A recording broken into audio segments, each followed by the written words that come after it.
Buenas noches, para mí es un honor y un gusto iniciar este webinar que se lo está haciendo la Sociedad Colombiana de Pediatría en su vínculo que lleva muchos años con el Texas Children's Hospital. Tres eminentes especialistas, una infectóloga pediatra, una reumatóloga y un cardiólogo intensivista pediatras, nos van a acompañar. Ellos accedieron a hacernos una actualización de en qué estamos en COVID. Yo sé que ha habido mucha expectativa y espero que tengamos una gran asistencia. Ya les decía a ellos que va a haber pediatras, infectólogos pediatras, cardiólogos, intensivistas, médicos generales.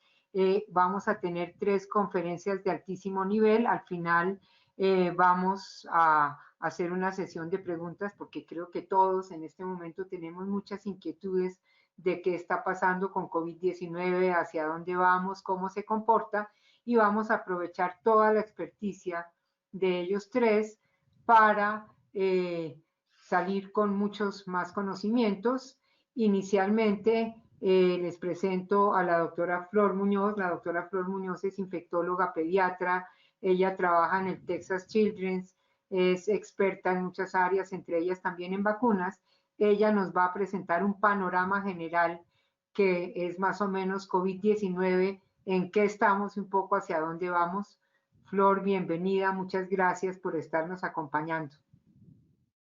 Le paso a ella para que haga su presentación, presente sus diapositivas. Muchísimas gracias, Cristina. Es un placer para mí estar con ustedes esta tarde y espero que podamos compartir lo que sabemos hasta el momento acerca del COVID-19. Voy a iniciar a compartir mi pantalla. ¿La pueden ver bien? Nada más que me confirmen, por favor. Se ve Sí. muy bien, se ve muy bien.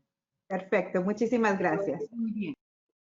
Bueno, entonces voy a darles como un aviso nada más que mis diapositivas van a estar sobre todo en inglés porque se me hace un poco difícil la traducción con los autocorrectores.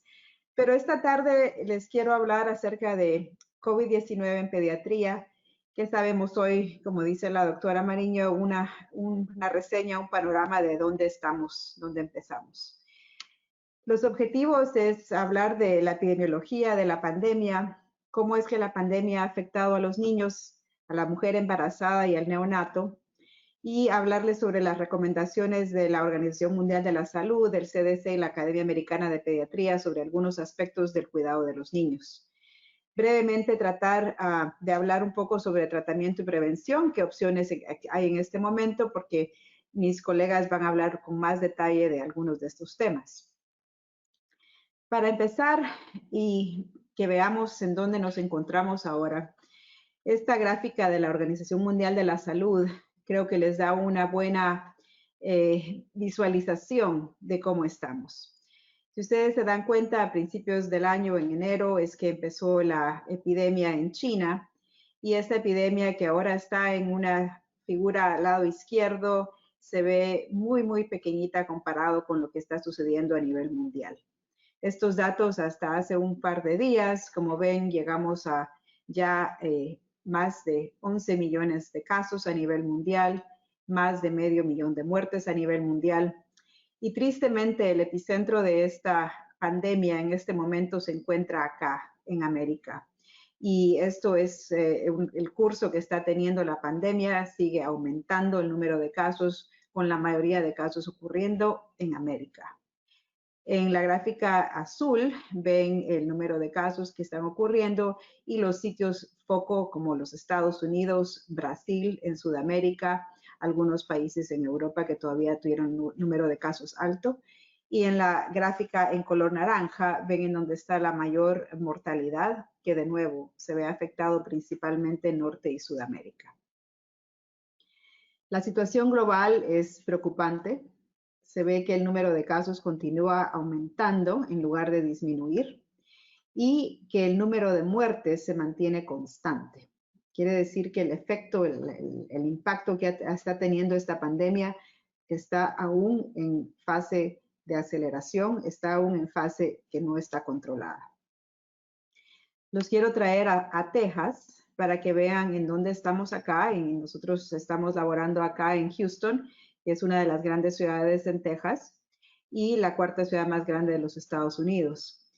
En la gráfica superior ven de nuevo el número de casos confirmados y cómo después de un pequeño número de casos que tuvimos en abril, cuando se hicieron muchas medidas de control, hemos tenido un nivel constante de casos que se están detectando desde entonces hasta principios de junio, en donde empezamos a ver de nuevo un surgimiento bastante acelerado en el número de casos.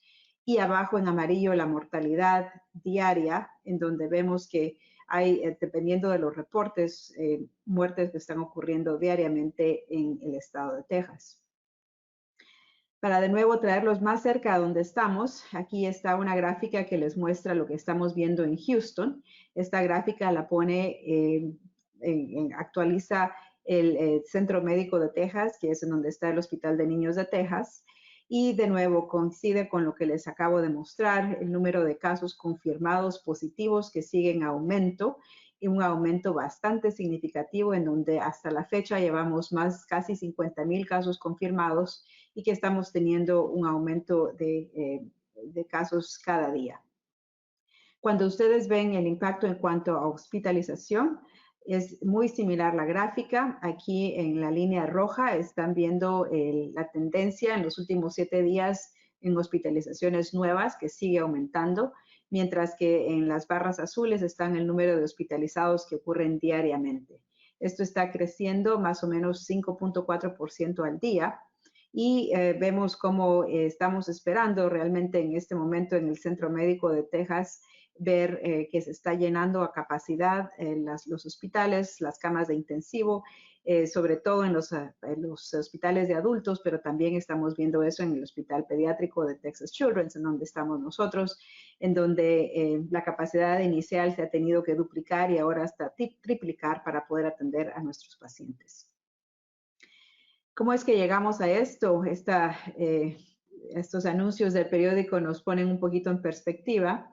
Como hace algunos meses, cuando se pensaba que estaba todo en control, empezó a abrirse de nuevo la ciudad, a relajarse las medidas de distanciamiento y poco tiempo después nos estamos preguntando cómo es que llegamos a esto, por qué tenemos esta cantidad de casos, estamos tan ocupados y creo que todos podemos relacionarnos con este concepto, el hecho de que definitivamente las medidas de control que tenemos en este momento, que son distanciamiento social, lavado de manos, utilización de mascarillas, evitar aglomeraciones y grupos grandes, es realmente lo que se ha visto funciona, como ha ocurrido, por ejemplo, en Nueva York, en donde ya no tienen casos como tenemos ahora, y en otros países como en Europa, en donde ahora el problema es los Estados Unidos quien nos puede infectar. Entonces, esta es una parte, definitivamente tiene que ver el hecho de que se han relajado las medidas epidemiológicas de control. Pero también hay conocimientos nuevos y les quiero compartir estos datos, están saliendo esta semana, acerca de los cambios que puede tener este virus, el coronavirus SARS coronavirus 2, que es lo que causa la enfermedad de COVID.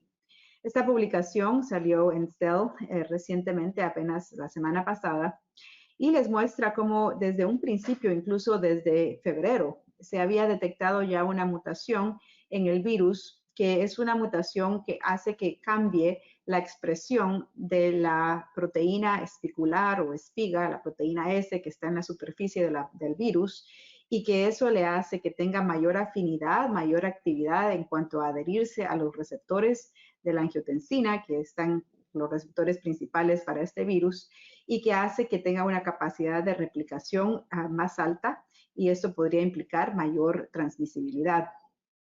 Esto, nada más para ponerlo en contexto, no es nada sorprendente. Sabemos que los coronavirus tienen una capacidad alta de mutar porque son virus ARN, y eso es precisamente lo que hacen estos virus.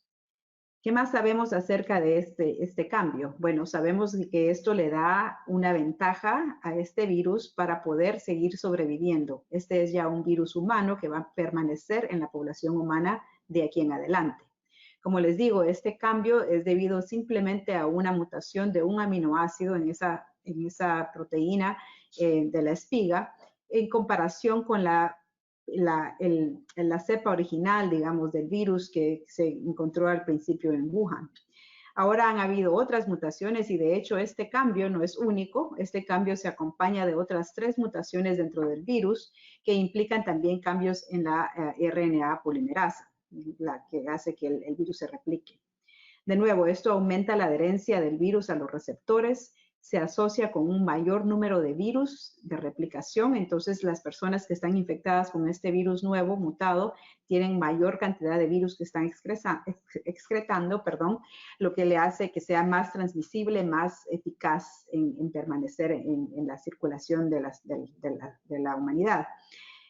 Sin embargo, lo que sabemos es de que no se asocia este virus con mayor severidad de la enfermedad y que los anticuerpos que se están produciendo incluso en contra del virus original todavía son eficaces en neutralizar este virus porque se mantienen los epítopos o las porciones de la espiga que reconoce nuestro sistema inmune y entonces no ha cambiado la protección que puede dar la producción de anticuerpos o incluso el suero convaleciente.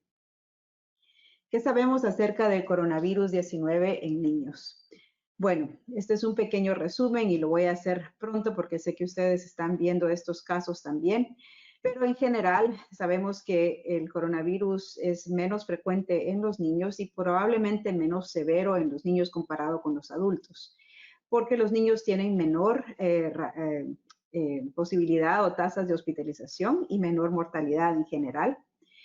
Usualmente los niños van a tener ya sea una enfermedad asintomática o infección asintomática, o una enfermedad leve que es autolimitante y se recuperan completamente. Pero hay algunos niños que tienen una enfermedad más grave o tienen el riesgo de tener enfermedad más grave, complicada. Usualmente estos van a ser los niños de menos de 1 año de edad que tienen más riesgo de hospitalizarse y aquellos que tienen comorbilidades. Acá estamos viendo sobre todo adolescentes obesos, adolescentes o niños de edad escolar con asma, los que tienen enfermedad cardiovascular o neurológica. Y vemos de nuevo el surgimiento de este problema único en pediatría, que es el síndrome inflamatorio multisistémico, del cual van a hablar mis colegas más adelante. Sin embargo, aún así, los niños que están hospitalizándose por coronavirus 19, incluso los que tienen este síndrome multiinflamatorio, usualmente van a recuperarse con medidas de apoyo y van a tener un buen pronóstico.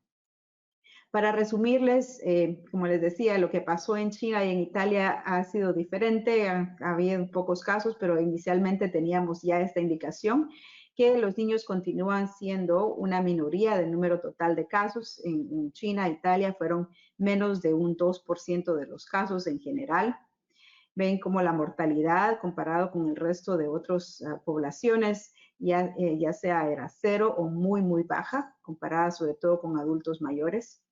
Y en Estados Unidos, los primeros datos que salieron a principios de la epidemia demostraban números muy similares, con más o menos 1.7% de los casos habiéndose encontrado en niños, a pesar de que la población infantil es grande, y que muchos de estos eran menores de 1 año de edad.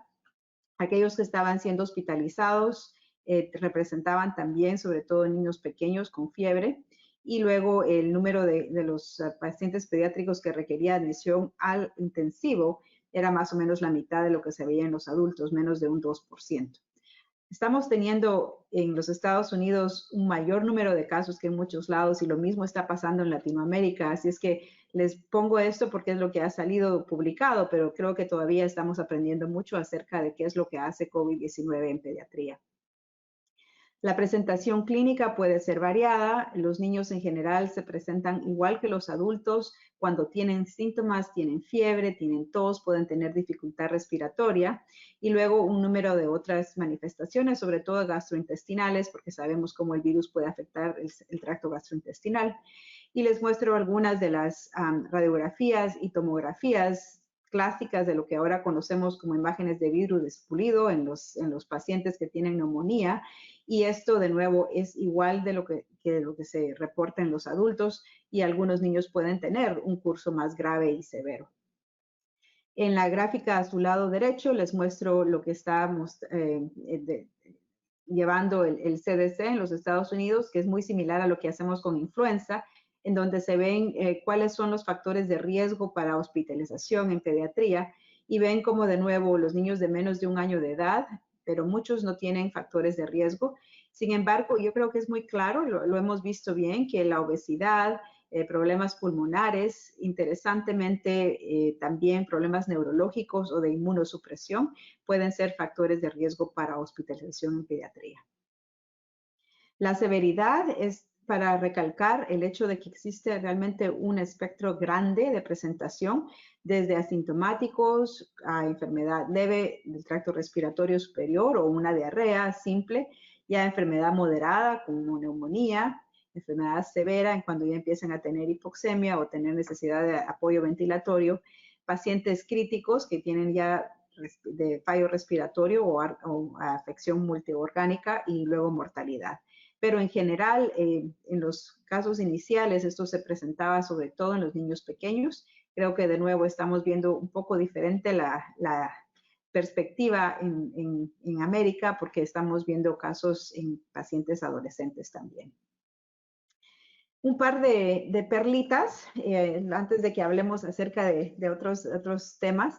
¿Por qué los niños se infectan menos que los adultos? Pues hay muchas teorías y ven que puede ser, estas son algunas de las teorías que se han propuesto, que los niños tal vez tienen más exposición a otro virus y pueden tener algún tipo de inmunidad no específica o a protección cruzada, que puede ser que sean vacunas que también les están dando efectos inmunomoduladores no específicos, que podría ser una diferencia en cómo responden su sistema inmune innato a los diferentes virus y que pueden tener menos riesgo de enfermedad respiratoria, por ejemplo.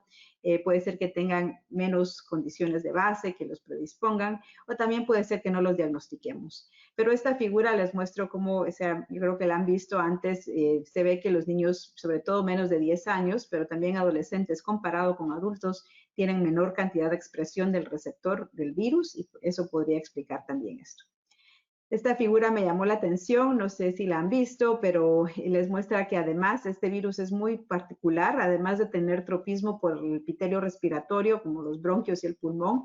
En el panel superior ven cómo está pintado de rojo el virus dentro del epitelio celular y en la conjuntiva, precisamente los ojos, sí son realmente una fuente donde el virus está replicando y puede ser una fuente de infección. Esto es diferente al SARS original e incluso a algunos otros virus como el virus de la influenza. Quiero hablarles un momentito acerca del COVID-19 en el embarazo y en el recién nacido. Esto yo creo que es un tema bastante importante que también está cambiando. Hasta el momento no hay evidencia concluyente de que haya realmente transmisión vertical, o sea, una infección congénita per se, en madres que tienen coronavirus durante el embarazo. Ha habido evidencia serológica nada más en algunos casos que se han reportado en donde se encuentra IgM positiva en recién nacidos de madres infectadas, sobre todo en el tercer trimestre o alrededor del tiempo en que van a dar a luz. Y el problema con esto es que la IgM tiene muchos falsos positivos y tiene reacciones cruzadas y no se ha visto, por ejemplo, efectos teratogénicos o efectos directos del virus sobre estos recién nacidos. La mayoría de niños a los que se les hace prueba de PCR después de nacer, de hecho, aunque sean positivos, permanecen asintomáticos o tienen enfermedad muy leve. Este estudio que les muestro acá, que se hizo en 5 hospitales en Nueva York, nos da un poquito la idea de esto. Acá vemos como 241 mujeres embarazadas que tenían SARS coronavirus 2 confirmado por laboratorio entre marzo y abril de este año. Bien que la mayoría de estas mujeres fueron admitidas al hospital, casi 90%, por indicaciones obstétricas, no porque estaban enfermas de coronavirus. Sin embargo, ven como, bueno, la mayoría, 61%, no tenían ningún síntoma, algunas sí tenían síntomas, pero hasta 1 de cada 5, casi 20%, desarrollaron síntomas durante la hospitalización. Quiere decir que era una enfermedad relativamente cercana al momento de dar a luz. Factores de riesgo, de nuevo, obesidad, mayor severidad en las mujeres embarazadas, pero como es rutina de hacer la prueba en los recién nacidos, se les hicieron a todos y 98% fueron negativos. La única observación que llama la atención acá es de que sí se vio una tasa un poquito más alta de parto prematuro o nacimiento prematuro de 14.6% comparado con más o menos un 10% en la población general, y una tendencia estadísticamente significativa a que mayor severidad del COVID en la madre implicaba mayor riesgo de nacimiento prematuro. Y eso lo sabemos con influenza, yo creo que es debido a la enfermedad materna. Ahora, ¿qué más sabemos acerca de las mujeres embarazadas? Estos son datos que tiene el CDC. Las mujeres embarazadas están siendo afectadas. Al principio se pensaba que no, pero ahora sabemos que sí. Ese es el número de casos que se reportan hasta la semana pasada en los Estados Unidos. Más de 10.500 casos, 30 muertes en mujeres embarazadas, que es una mortalidad muy alta en este país, y en más de 3.000 casos hospitalizados. Ven la distribución de edades variables, pero sí pueden ser mujeres jóvenes entre 20 y 35 años de edad en la mayoría de los casos, y ven como un buen número de ellas han sido ingresadas al intensivo. Este estudio se los quiero también mencionar y recalcar porque acaba de salir en el CDC, en donde nos da de nuevo un poquito más la evidencia de que las mujeres embarazadas se afectan. En este caso, en un estudio a nivel nacional de 50 estados en los Estados Unidos, en donde se reportaron el estado de embarazo en las personas afectadas, se encontraron alrededor de 8.000 mujeres embarazadas que se compararon con 83.000 no embarazadas. Y ven en esta gráfica, en esta tabla, cómo hay evidencia de que las mujeres embarazadas tienen mayor riesgo de complicaciones. 5 veces más alto la tasa de hospitalización o el riesgo de hospitalización si está embarazada una persona cuando tiene el coronavirus. 1.6, 1.7 veces más alto el riesgo de tener ingreso al intensivo y casi lo mismo de tener necesidad de ventilación mecánica, pero no un aumento en la mortalidad comparado con no embarazadas. Esta es la primera evidencia de que las mujeres embarazadas se afectan. ¿Y qué hacemos con los recién nacidos? Pues los recién nacidos, como ven acá, es importante cuidar, saber qué se hace, y hay diferentes recomendaciones. La mayoría de hospitales están haciendo pruebas a todas las mujeres que se ingresan para dar a luz. A algunos casos se deja que la madre esté con el niño, en algunos casos no. Esto sigue siendo un poco controversial y hay diferentes opiniones de expertos. Cómo evaluar a los niños después de nacer también es un poquito que está evolucionando, un poquito controversial. Y luego es importante saber los datos acerca de cuándo cuándo sacar al niño. No se necesita que se quede en el hospital y que la lactancia materna debe de continuar. Así es que en estas dos par de figuras más les voy a mostrar las recomendaciones que son un poquito distintas. La OMS, por ejemplo, dice que no hay indicación para cesárea y que es importante mantener el contacto cercano de la madre con el niño y seguir dando lactancia materna, siempre y cuando haya buena higiene respiratoria y que haya buena protección en cuanto al lavado de manos y tener cuidado con esto, pero permite que se quede el niño con la madre.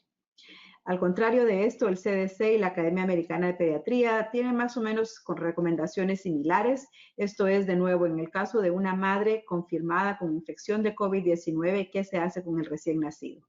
En primer lugar, los dos recomiendan que se haga prueba a todas las mujeres al ingreso y que se utilice una mascarilla durante el proceso de parto, y que los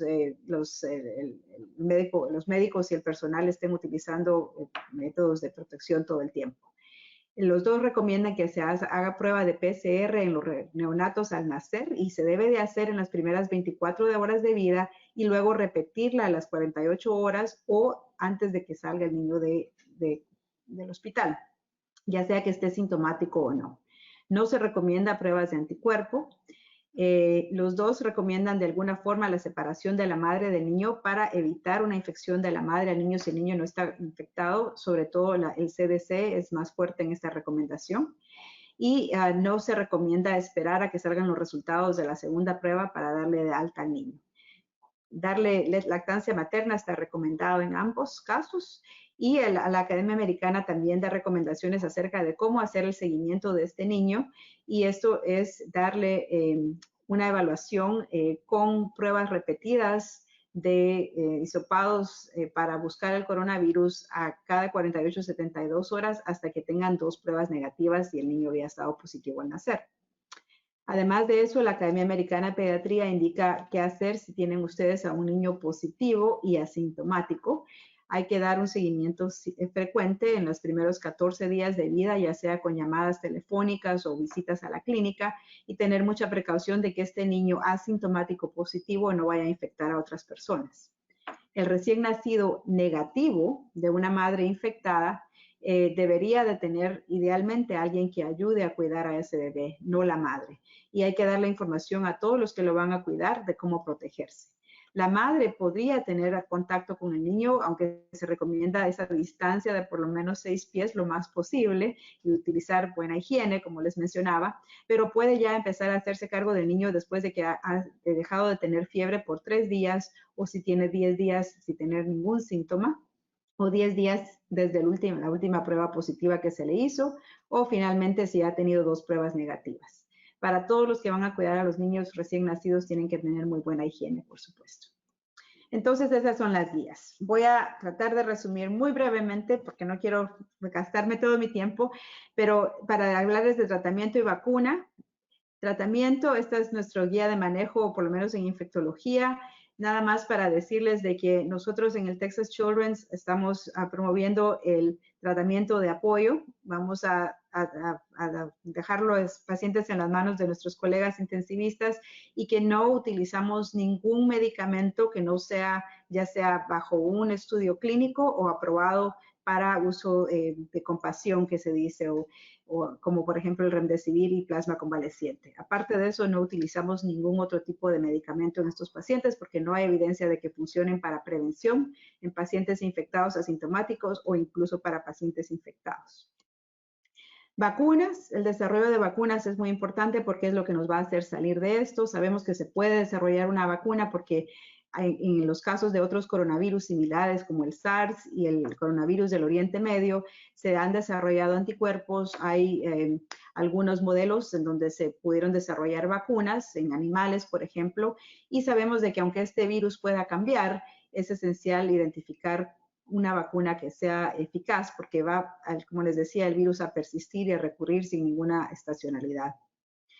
Esta gráfica les muestra el proceso tradicional arriba, en donde ya ven que desde fase preclínica hasta la fase de aprobación se va evaluando la vacuna en cuanto a su seguridad y su eficacia, mientras que las compañías que las manufacturan la van desarrollando poco a poco. Acá estamos hablando de un paradigma mucho más acelerado, sin comprometer la seguridad de los pacientes, porque siempre se hacen evaluaciones de seguridad y de eficacia. La única diferencia es de que el proceso de manufactura y la inversión para tener suficientes dosis va a ser más acelerado. Y ahora tenemos muchísimas vacunas que están en desarrollo, por lo menos 172 vacunas en desarrollo, más de 250 diferentes modalidades de tratamiento. La mayoría de estas vacunas están en fase preclínica y a pesar de que hay muchísimas, se espera que vayan a ser algunas nada más las que lleguen a utilizarse en humanos. Pueden ser vacunas de diferentes tipos de plataforma, como proteicas, vectores virales o ácido nucleico, que son las que están viendo más. Y estas son las vacunas que, como les digo, pueden haber muchísimas, pero en cuanto a pediatría, no todas las vacunas va a ser posible utilizar en pediatría. Las que vemos que tienen mayor oportunidad son las que están arriba, las dos que son vacunas que están basadas en vectores de adenovirus, una en Oxford y otra en China, que de hecho han tenido experiencia en con otro tipo de vacunas y la vacuna en Oxford ya se está estudiando incluso en niños. La vacuna de RNA mensajero, hay dos que están aquí abajo mencionadas, que están ya en varias fases adelantadas de desarrollo que también podrían utilizarse en niños. La ventaja que tienen estas vacunas, nada más para responder a eso, es de que se pueden desarrollar rápidamente, aunque ninguna de ellas ha tenido un producto aprobado hasta este momento en uso en pediatría. Estas son las dos vacunas que les mencionaba, la vacuna de mRNA, que en los Estados Unidos ya se hicieron estudios de fase 1 y fase 2 en adultos. Se está por empezar el estudio de fase 3 en un par de semanas acá en los Estados Unidos y eventualmente se espera de que esta vacuna vaya a ser evaluada no solo en niños, sino que también en mujeres embarazadas. Y la vacuna de adenovirus de Oxford, esta vacuna ya de hecho está en estudios de fase 2 a 3, que incluye niños desde los 5 años de edad. Así es que Esto es lo que les quería decir de vacunas. Hay algunos que han hablado de BCG, OPV, incluso vacunas de sarampión, si tiene algún efecto. Realmente esto sería un efecto no directo y aunque tengan efectos inmunes no específicos, la recomendación es utilizar vacunas dirigidas específicamente al coronavirus y la OMS recomienda en contra de utilizar BCG, por ejemplo, para prevenir coronavirus. Y me había pedido Cristina, perdón, que les hablara sobre cómo regresar a la escuela. Les doy esta referencia nada más para decirles que la Academia Americana de Pediatría apoya completamente que se regrese a la escolaridad normal a los niños por las muchas razones que podemos discutir.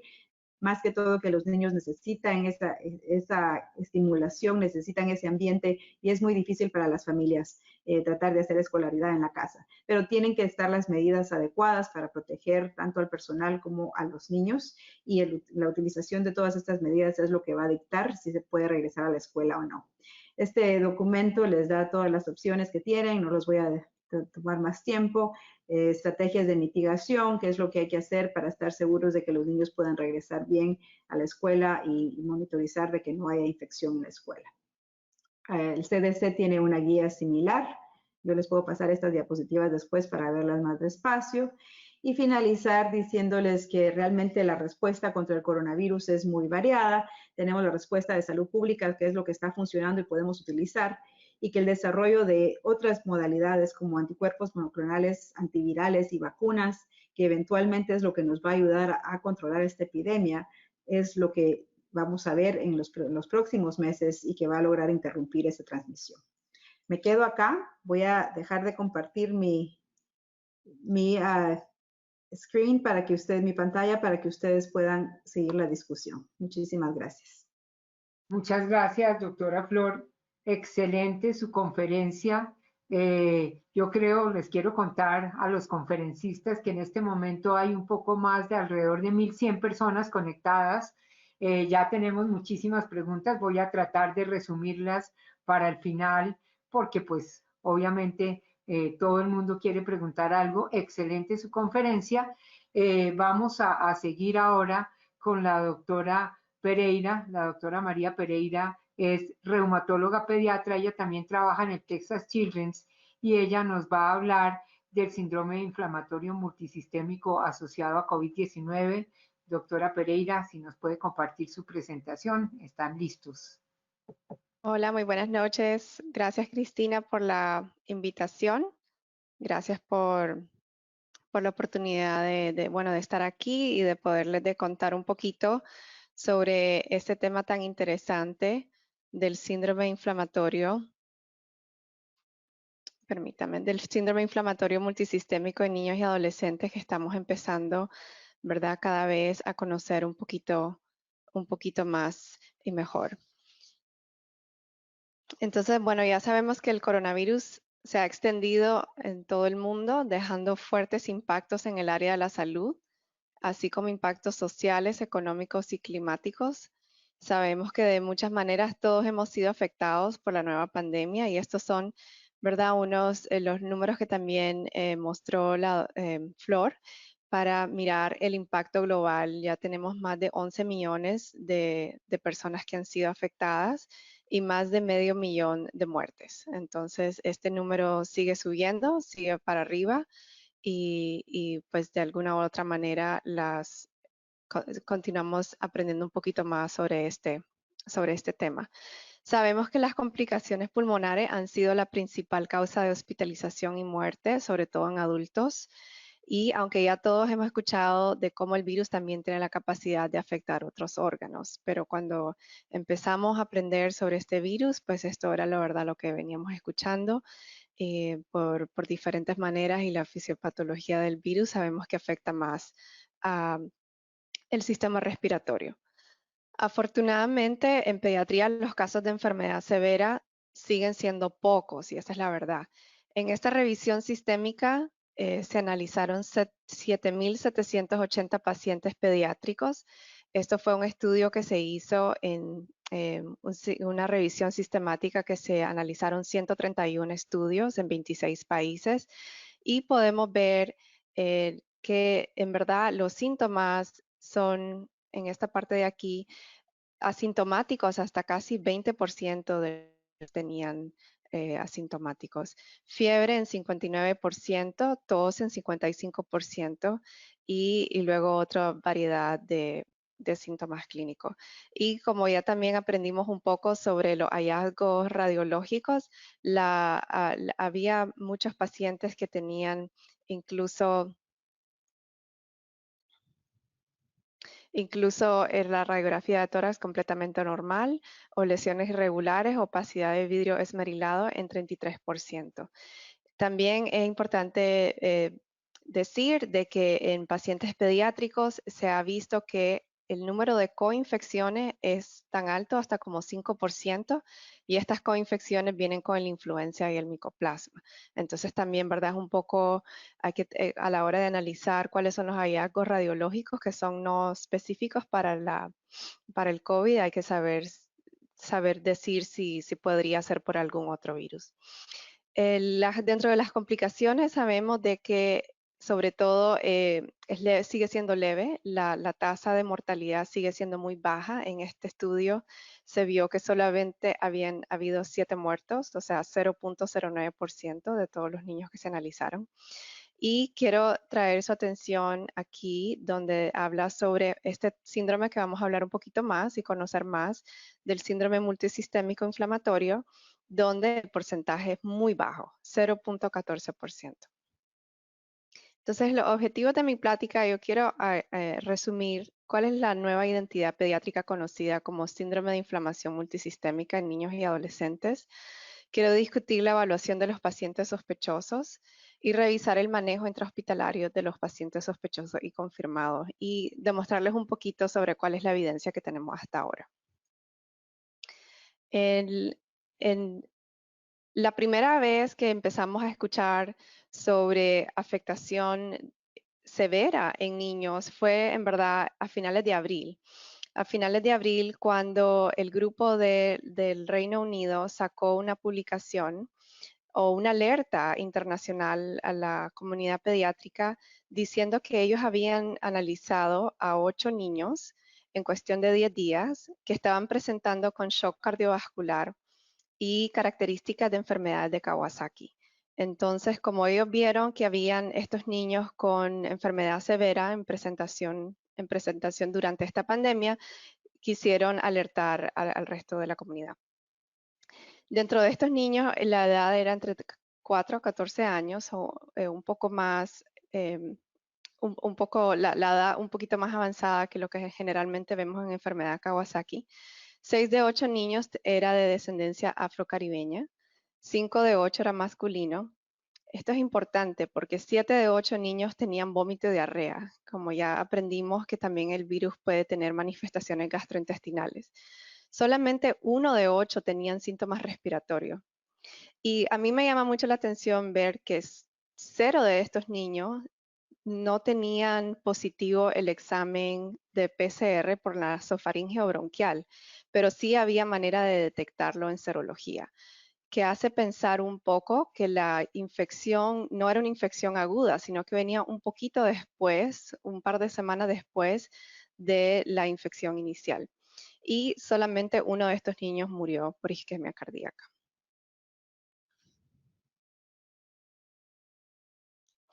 Esta es la tabla, ¿verdad?, que ellos presentaron con estos 8 niños. Esta tabla está un poquito cargada, pero quiero traerles a su atención de que eran niños realmente severos. Estos niños traían más de la mitad, 5 de 8 niños requirió ventilación mecánica. Todos los niños requirieron apoyo vasopresíco, inotrópico, ¿verdad? Venían con alguna falla cardíaca, ya sea leve, moderada o severa. Todos necesitaron estar en cuidados intensivos por lo menos unos 4 o 5 días. Aquí podemos ver un poquito sobre cuáles fueron los resultados de laboratorio y vemos que los índices de inflamación también estaban alterados. Específicamente, aquí podemos ver, estos niños traían marcadores de miocarditis como las troponinas, el el ProBNP estaba elevado y estos niños también tenían altos niveles de ferritina, dímero D y CRP.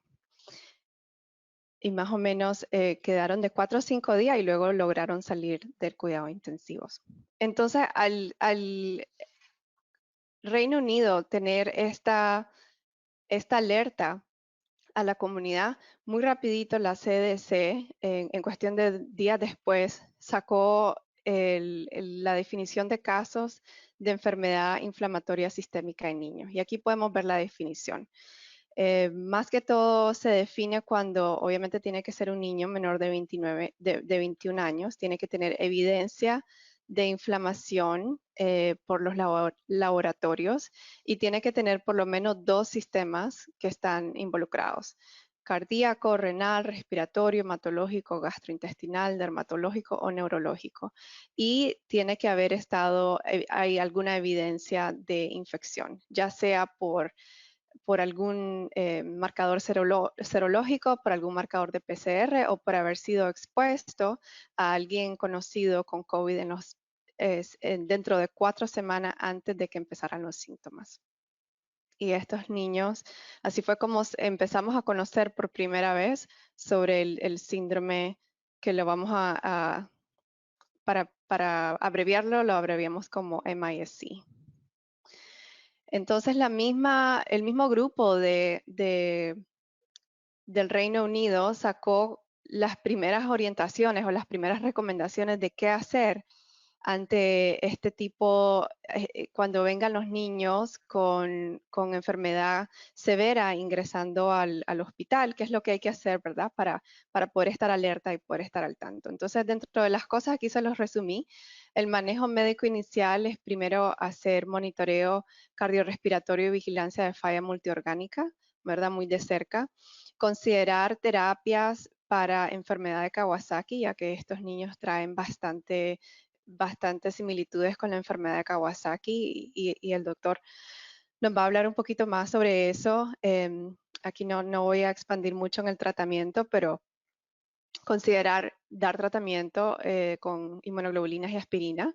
También considerar la inmunoglobulina en el caso de que el criterio de síndrome de shock tóxico, que ha sido una de las entidades que se parecen mucho al MIS-C. El monitoreo de respuesta inflamatoria, ¿verdad? Es importante porque vemos que estos niños rapidito tuvieron una respuesta inflamatoria exagerada, o lo que se conoce también como hiperinflamación.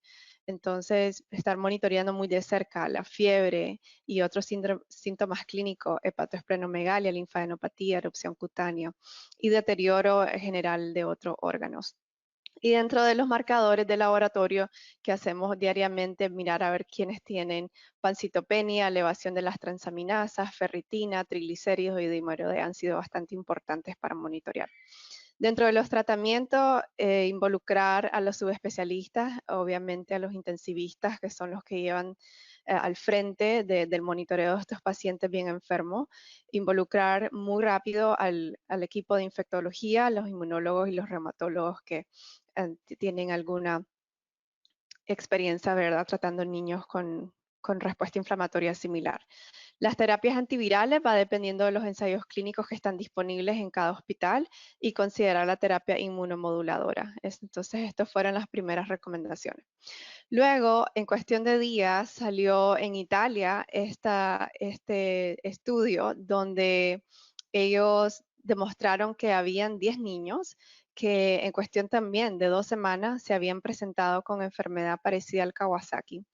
Y lo que hicieron fue que compararon con la enfermedad de Kawasaki en los últimos 5 años.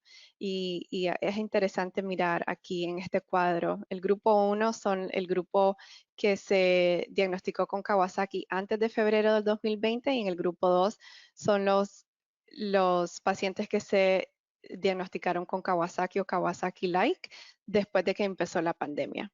Entonces vemos, ¿verdad?, que en cuestión de 2 semanas hubieron 10 niños que se presentaron así. En cuestión de 5 años hubieron 19 casos. O sea que la incidencia de de Kawasaki-like disease en cuestión de 2 semanas aumentó 30 veces desde el inicio de la pandemia de SARS, que esto causa mucho, ¿verdad?, la atención. Estos niños en general eran niños de mayor edad, la edad media era más o menos de 7 años. Por lo general eran más en adultos, y dentro de las diferencias clínicas vemos que hay un componente respiratorio, un componente gastrointestinal, signos meningios y cardiovascular bastante pronunciado, a diferencia de los Kawasaki disease. Dentro de las diferencias bioquímicas, los niños venían con leucopenia con linfopenia, trombocitopenia, que es muy diferente a lo que conocemos de Kawasaki, que esperamos ver trombocitosis, y ferritinas elevadas y marcadores de miocarditis. En general, el comportamiento era más severo, los niños necesitaban atención en cuidados intensivos, estaban también predispuestos a tener resistencia a la terapia inicial con inmunoglobulinas y necesidad de esteroides u otras terapias ayudantes. Esta tabla la pongo para que hablemos un poquito sobre la interpretación de los exámenes diagnósticos, ¿verdad? Que también ha sido una cosa que incluso dentro del hospital y el manejo intrahospitalario de estos niños que vienen severos, a veces no sabemos cuál es la mejor manera para detectar una infección actual o detectar si el paciente empezó con el problema de infección desde 3 semanas atrás. Y entonces esto se reportó hace poco, y bueno, en general aquí les voy a resumir que el examen que se hace por prueba de nasofaringia PCR empieza, ¿verdad?, a detectarse en la primera semana, tiene muy buena sensibilidad en las primeras semanas, pero ya a partir de la mitad de la segunda semana ya su utilidad empieza a bajar significativamente. Y la que queda es la serología. Entonces ya la serología vemos de que a la segunda semana empieza a subir y luego su utilidad permanece hasta por las 6 semanas. Entonces, en general, dependiendo de la disponibilidad de lo que hay en el hospital, si se puede hacer prueba de PCR y también prueba serológica para poder comprobar dónde en la infección está pues el niño, es importante para tener un poco más de información sobre esto. Aquí les quiero hablar, ¿verdad?, un poco sobre cuál es el mecanismo de hiperactivación de macrófago e hiperinflamación que estamos viendo en estos niños. ¿Qué es lo que sucede y por qué hay una respuesta inflamatoria por qué hay una respuesta inflamatoria sistémica tan exagerada? Y esto es muy parecido a lo que sucede en otros problemas reumatológicos que seguramente ya han visto, ¿verdad? Como problemas de niños que tienen lupus o niños que tienen enfermedad de artritis sistémica.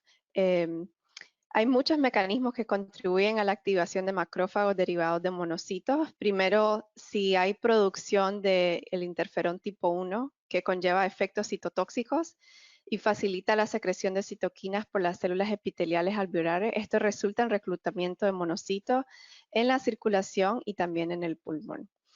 Si hay diferenciación de monocitos en macrófagos proinflamatorios a través de la activación del JAK y la señal transductora de activación de transcripción STAT a nivel ya intracelular, también esto va a determinar que haya una respuesta inflamatoria. La activación de los natural killers y células T para promover el reclutamiento y activación de más monocitos derivados de macrófago a través de la producción de granulocitos también contribuye. La fosfolípidos oxidados en el pulmón infectado y activación de los receptores Toll-like también tiene, ¿verdad?, mucho que ver. El interferón 1 induce la expresión de los receptores del SARS-CoV-2, permitiendo que al virus el acceso al citoplasma de los macrófagos y la activación del inflamasome, como podemos ver aquí, que resulta en mayor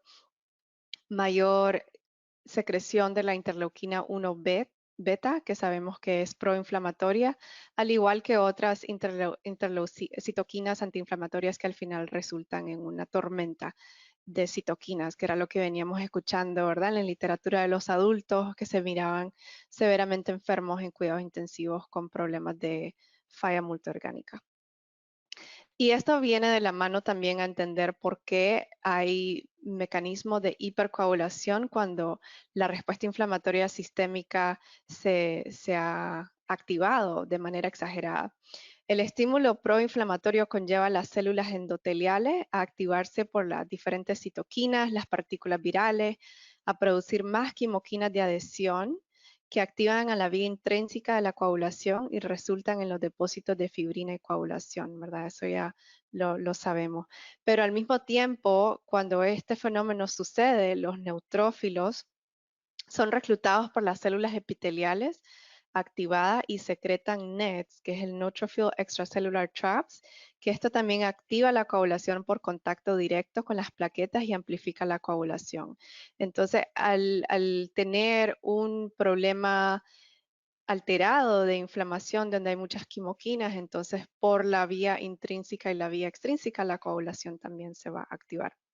Y por eso es que hemos visto en muchos casos de adultos relativamente sanos que han tenido complicaciones de coágulos y en estos niños, en muchos de los centros grandes hospitalarios se está usando el uso de anticoagulación profiláctica, preferiblemente para prevenir, ¿verdad?, complicaciones de este tipo. Dentro de la experiencia global, ¿verdad? Los casos de MIS-C siguen subiendo, se siguen reportando. Esta solamente es como para darles una idea de cuáles son los casos que sabemos o que se han reportado hasta ahora. El Reino Unido, como les comenté primero, había reportado sus 10 casos iniciales, 8 casos iniciales, y ya luego sacó otro estudio donde habían 58 casos. Luego los italianos habían reportado sus primeros 10 casos iniciales, donde estaban comparando con su Kawasaki, y luego reportaron otros 10 casos. Francia y Suiza también otros 35 casos. En Estados Unidos recientemente, y luego les voy a enseñar este estudio, se reportaron 186 casos. Dentro de hospitales grandes de New York, que son los primeros 3 en la lista, van 100 casos, ¿verdad? Que son los casos que inicialmente conocimos en nuestros colegas en Estados Unidos, especialmente en Cohen Children's. Y Boston Children's hay 26 casos. Mírense que aquí en esta lista todavía Texas Children's ¿verdad? No aparece, y eso es porque estos casos que se reportaron en este estudio donde sale la incidencia del MIS-C syndrome en Estados Unidos vino de marzo 15 a mayo 20 del 2020 en 26 estados. En Texas Children nosotros empezamos a tener reporte de casos despuesito de esto, ya en cuestión de finales de mayo, junio, entonces yo creo que fue por esta razón que no aparecemos en este paper.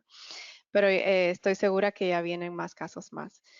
La edad de estos niños en general, 8 años, el 62% de los niños es de predominancia masculina. Sin patología conocida en 73% de los casos. Sin embargo, como había mencionado la doctora Muñoz, 88% de los niños tenían obesidad y este parece ser un factor de riesgo importante para severidad. La PCR y la serología estuvo positiva solamente en 70% de los casos y de estos solo 25% eran PCR, o sea que los demás eran por algún contacto directo con algún conocido con COVID. Los niños presentaban con fiebre, tenían más de 4 sistemas involucrados en 71% de los casos, o sea que eran niños muy severos. Las características que estaban parecidas con el Kawasaki venían hasta casi 40%, o sea la mitad de los niños parecía un síndrome de Kawasaki. Y es importante decir que la dilatación coronaria es relativamente, pues está ahí también, 8% de estos niños pueden tener un comportamiento muy similar al Kawasaki. La infección concomitante es del 5% y eso ya lo habíamos mencionado. En esta gráfica les enseño un poco en el mismo paper donde habla sobre los Estados Unidos, la incidencia.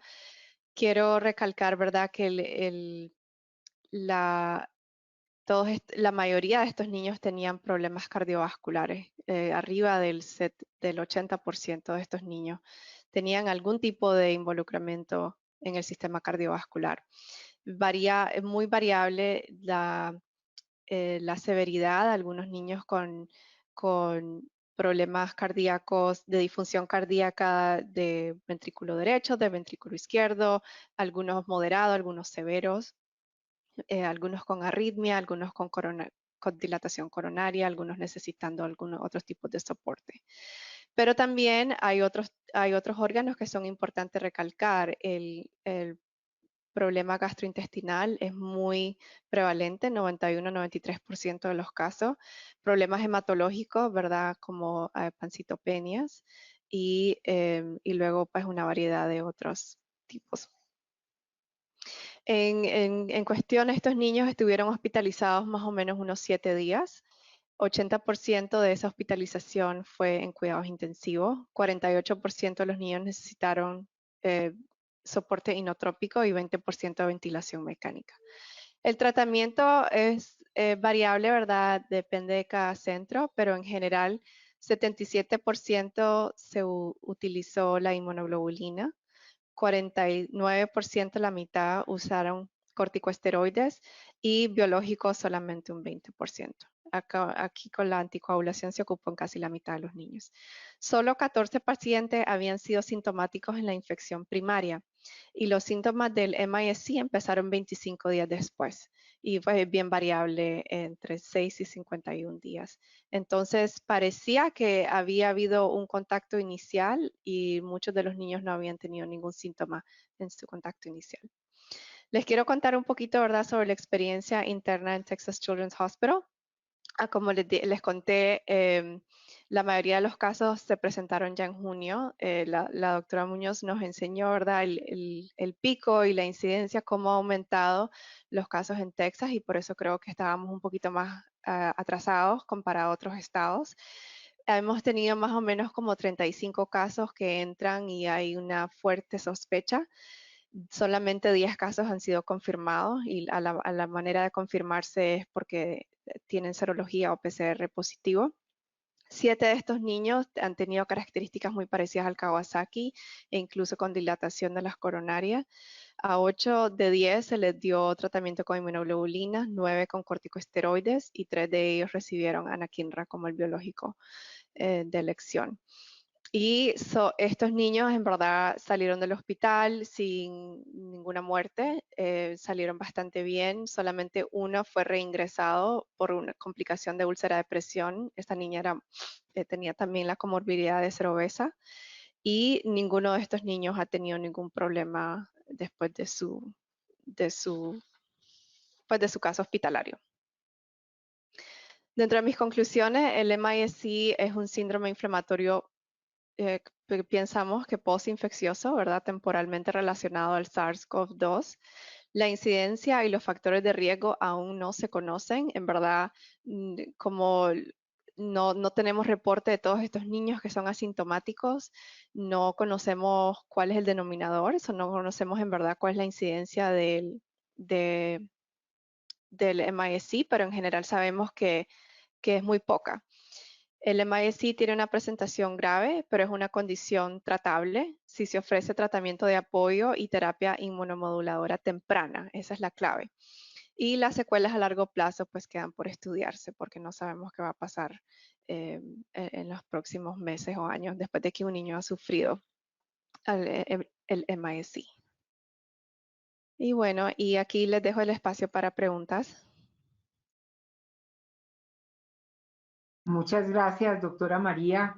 Excelente su conferencia. Nos ha dado un panorama muy claro de lo que está pasando allá. Acá también estamos empezando a tener casos, estamos tratando de recolectarlos entre todos, a ver cómo nos estamos comportando. Ya ha habido muchísimas preguntas también para el tema del síndrome inflamatorio multisistémico, que las pasaremos después del siguiente conferencista, que es el doctor Saúl Flores. Él es cardiólogo intensivista pediatra, también trabaja en el Texas Children's y nos va a hablar también del síndrome multisistémico, la perspectiva del cardiólogo intensivista. Esperamos que para él también haya muchas preguntas. Voy a irlas recopilando en módulos para facilitar después la sesión. Doctor Saúl, bienvenido, muchas gracias.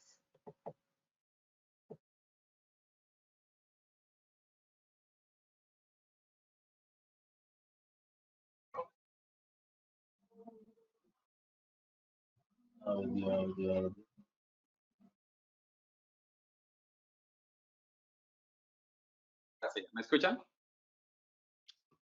Ahora sí, en este momento sí. Perfecto. Muy buenas Perfecto, noches, sí. gracias por la invitación, doctora Mariño. Le agradezco mucho al doctor Correa y bueno, un placer poder compartir el panel aquí con María y con Flor. Quiero agradecer al Texas Children's y a Baylor College of Medicine por permitir que estemos acá y claro, por supuesto a la Sociedad Colombiana de Pediatría por hacer esto posible. El tema que yo voy a platicar es el síndrome multisistémico inflamatorio y la perspectiva del cardiólogo intensivista. No tengo ningún conflicto de interés para esta plática y los objetivos de la plática van a ser, un poquito vamos a tratar de definir la enfermedad de Kawasaki y Kawasaki-like, como decimos en inglés, establecer las complicaciones de la enfermedad de Kawasaki, describir la falla cardíaca en el síndrome multisistémico pediátrico y vamos a mencionar el manejo de inotrópicos en la falla aguda cardíaca durante el COVID-19 y vamos a describir unas generalidades del síndrome multisistémico. El motivo por el cual la puse la plática así es porque el síndrome de Kawasaki, la enfermedad de Kawasaki, ya está presente por más de 40 años. Y hay muchas características de esta enfermedad que son idénticas a lo que estamos viendo con el MIS-C. Entonces, una de esas cosas son la presentación de signos y síntomas de inflamación de vasos medios y pequeños con manifestaciones de conjuntivitis bilateral, el enantema oral, eritema maculopapular, induración de las manos y los pies y adenopatía cervical. Esto es bastante clásico y como pediatras nosotros esto lo repetimos frecuentemente. Las guías para el cardiólogo, normalmente nosotros, para hacer el manejo temprano, mediano y a largo plazo, nosotros las extraemos del Red Book. Y como para definir un poquito la enfermedad, la etiología del Kawasaki es un agente infeccioso que no ha sido identificado, pero no se sabe el componente exacto y tiene que ser un individuo genéticamente predispuesto. La epidemiología es importante porque el pico de Kawasaki es entre los 18 y 24 meses, el 50% de los pacientes, pero pacientes menores a 6 meses presentan clínica típica. Las coronarias afectan más cuando el tratamiento es indicado por más de 10 días después de la presentación y existen entre 3.000 a 5.000 casos anuales en los Estados Unidos. ¿Cómo es el diagnóstico? Como ya habíamos revisado, es clínico y existen algunas pruebas laboratoriales que nos pueden guiar hacia el diagnóstico final. ¿Cuáles son? El PCR, la presencia de aumento de las plaquetas, trombocitosis, en la primera semana de admisión. Y el tratamiento está dirigido a disminuir la inflamación del miocardio y el endotelio de las coronarias. Como tal, no existe un tratamiento específico, como ya todos sabemos, pero existen varias terapias que nos ayudan a llegar a ese objetivo. ¿Cuáles son esas? El IVIG, 2 gramos por kilo, infusión continua por 12 horas, aspirina a dosis altas, 80 a 100 miligramos por kilo por día, cada 6 horas, y entre 2 a 4% de los pacientes de los 5.000 casos al año desarrollan anormalidades de las coronarias. ¿Cuál es el retratamiento? Este es un concepto bastante importante. Aproximadamente 5 a 10% de los pacientes mantienen fiebres por más allá de la definición. Y la pregunta es, ¿podemos darle IVIG? La sugerencia actual es readministrar el IVIG y considerar los corticosteroides. Entonces, ¿cuál es el cuidado cardíaco? Ecocardiograma inicial a la llegada del paciente, no para mirar específicamente las coronarias, porque las posibilidades o probabilidades de poder determinar de que las coronarias están dilatadas son muy bajas. Esto es simplemente para revisar la función y la presencia de un derrame pericárdico. De ahí la sugerencia del Red Book es repetir el ecocardiograma entre las 6 a 8 semanas después del encuentro inicial y hacer una revisión completa específicamente mirando las coronarias. ¿Y cuál es la sugerencia a un mediano plazo? Es repetir un ecocardiograma a los 2 meses para determinar si existe persistencia de alguna falla cardíaca, insuficiencia valvular o problemas de la conducción.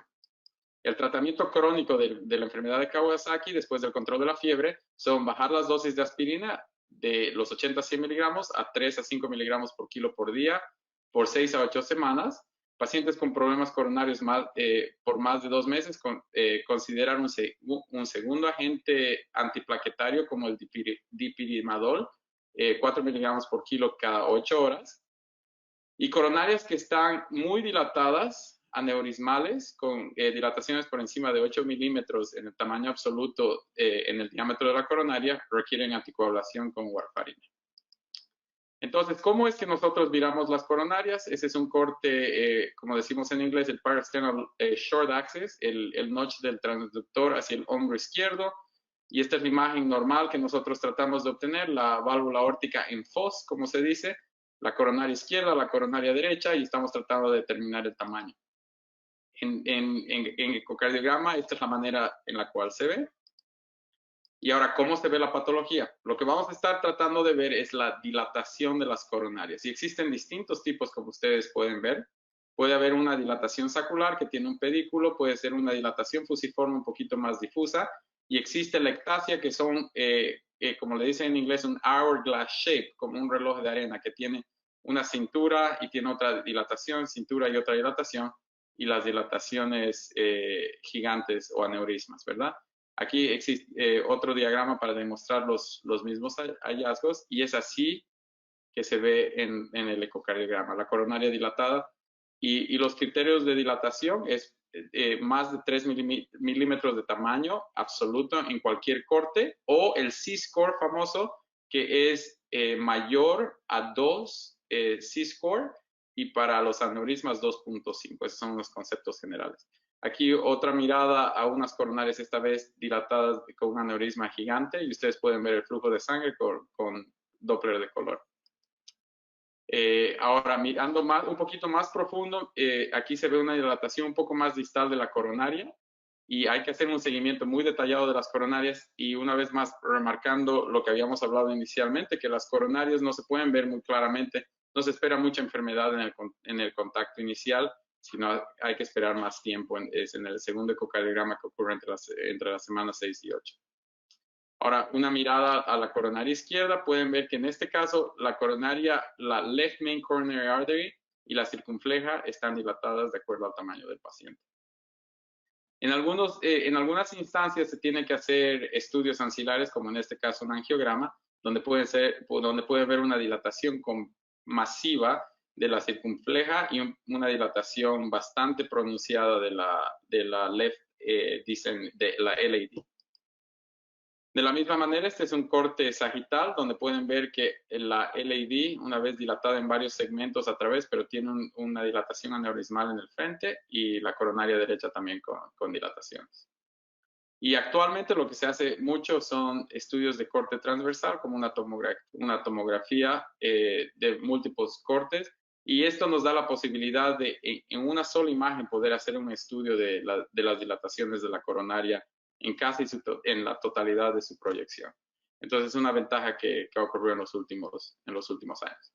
Aquí les quería presentar un metaanálisis que hicimos. Esto no es de pacientes pediátricos, esto es de pacientes adultos, donde incluimos más de 26 estudios prospectivos de pacientes con COVID-19. Estos son pacientes adultos, y donde estamos interesados nosotros en determinar cuáles son los biomarcadores de enfermedad. Y esta diapositiva, yo sé que es súper ocupada, pero el propósito no es demostrarles lo ocupada que es la diapositiva, sino decirles todos los biomarcadores que son colectados de manera rutinaria en múltiples estudios que han sido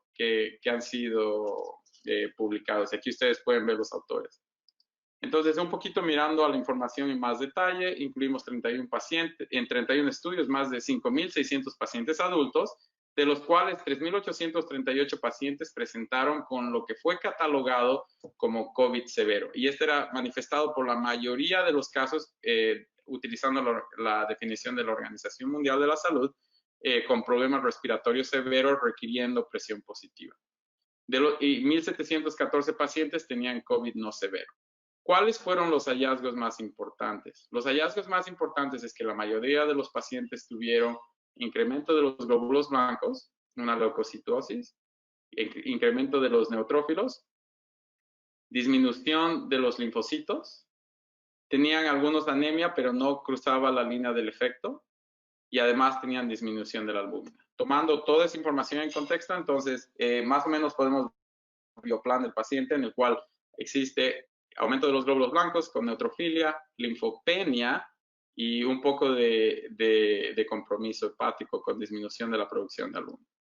Mirando a otros marcadores, existía inflamación demostrada por el CRP, la interleucina 6 y la myoglobin, con un poco de disminución de la función renal. Y como último, existía incremento, los pacientes que tenían COVID severo tenían elevación de la ferritina y otro marcador de la inflamación como es la interleucina 2. Encontramos que el BNP estaba elevado, pero no cruzaba la línea de no efecto. Entonces, esa información va a ser importante para cuando empecemos a hablar del MIS-C. Por favor, quédense esa información en la cabeza. Voy a presentarles esta información ahora un poquito más detallada. Hablamos del Kawasaki disease de manera general. Ahora, ¿cuál ha sido la experiencia, utilizando mi otro sombrero, que es el de intensivista? ¿Cuál ha sido la experiencia en los Estados Unidos y en países norteamericanos en los pacientes con COVID severo? Hasta la fecha, la única publicación que yo sé es la que la jefa de sección en la que yo trabajo publicó, que incluían pacientes de Norteamérica y de Canadá, en los cuales publicaron 48 niños que fueron ingresados a la terapia general, de los cuales el 50% de los pacientes requirieron intubación, y la gran mayoría, como Flor y María decían, tenían comorbilidades crónicas como obesidad, problemas neuroendocrinos y estaban inmunosuprimidos. Entonces, como podemos ver un poquito ahí el panorama común entre los hallazgos a través de los continentes. Esta es una información bastante interesante. Como pueden ver, esta la extraje ayer a las 8 de la noche. Y hay una base de datos en los Estados Unidos que se llama el VPS. Para los intensivistas en el foro, esta base de datos ya ha estado disponible por casi ya 20 años. Y durante la pandemia ellos permitieron utilizar un poco de su equipo para poder tratar de capturar la mayoría de los casos. Como ustedes pueden ver, hay 184 centros a través de los Estados Unidos que están mandando la información. Y a través de estos 184 centros, pacientes admitidos a la terapia intensiva pediátricos con COVID-19, hasta el momento son 832. Les puedo decir que yo he estado haciendo, debido a estudios y qué sé yo, he estado haciendo un seguimiento muy cercano a ese número, y existe un incremento mensual de aproximadamente 150 casos. No les puedo decir que es una cosa exponencial, pero la curva sigue yendo para arriba. Lo que sí se ha mantenido completamente nivelado sin ningún aumento es la mortalidad. Desde el principio hubieron entre 25 y 30 pacientes que fallecieron, y eso se ha mantenido completamente plano.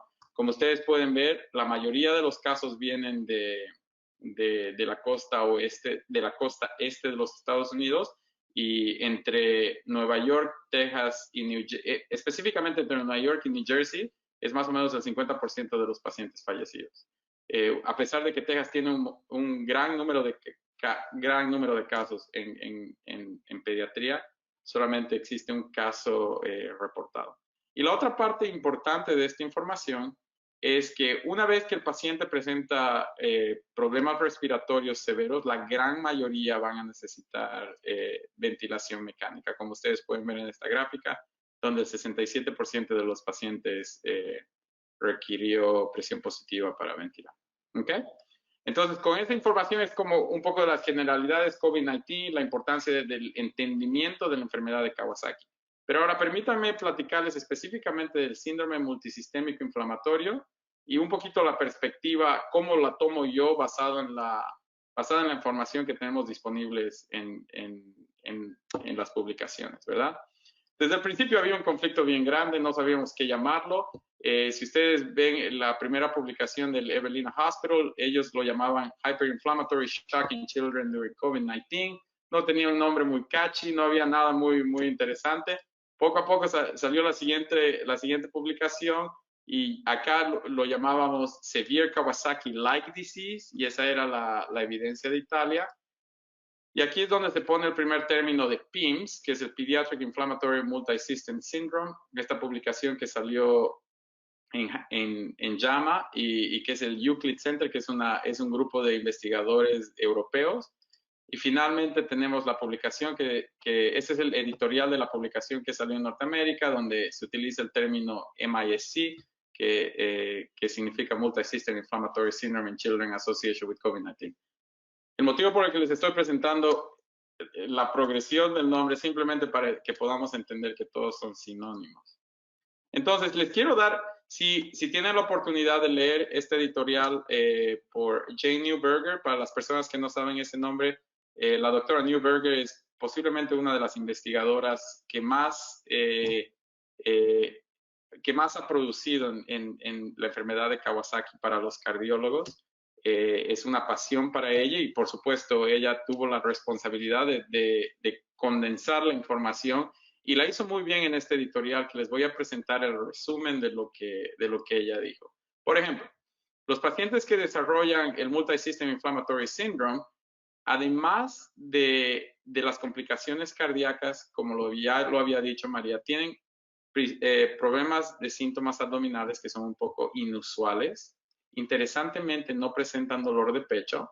El electrocardiograma por lo general se va a mantener normal, pero lo que no es normal es la elevación de la troponina, del BNP, que es el Brain Natriuretic Peptide, péptido natriurético cerebral, y marcadores de inflamación, como el D-dimer, CRP e interleucinas. Entonces, para mí la información interesante aquí es problemas abdominales. De hecho, en esta experiencia que ella reporta en su editorial, hubieron 3 pacientes que les hicieron una apendicectomía antes de enfocarse directamente al manejo del MIS-C porque parecía un abdomen agudo. ¿Cómo está la función cardíaca? En este editorial, la conclusión que ella extrae es que para los pacientes que desarrollan enfermedad multiinflamatoria, la función cardíaca por lo general va a estar moderadamente disminuida a severa, lo que inmediatamente requiere admisión a la terapia intensiva. Y de ahí, de la información que se publicó, ella habla y específicamente comenta en la dilatación de las coronarias, 17%, a pesar de que ese número relativamente es disminuido, es una de las diferencias bien grandes con el Kawasaki, porque las coronarias inicialmente no están dilatadas en Kawasaki, en cambio en el MIS-C puede ser. Lo interesante es que la recuperación de la función de estos casos que ellos presentaron, sucedió en el 75% de los pacientes y hay una baja formación de aneurismas en el corto tiempo que se los ha podido seguir. ¿Cuál es el manejo de estos pacientes? Para la disfunción cardiovascular, el uso de agentes vasoactivos en el casi del 100% de ellos. Interesantemente, el 30% de esos pacientes se utilizaron ECMO venoarterial. Y esto no es solamente la experiencia europea, esto es específicamente hablando de la experiencia norteamericana. ¿Cuál es el tratamiento general del proceso inflamatorio? La administración del IVIG en el 70% de los casos, administración de esteroides, que no es común en Kawasaki, en el 35% de los casos. Como María también ya lo había dicho, el uso de heparina en pacientes que están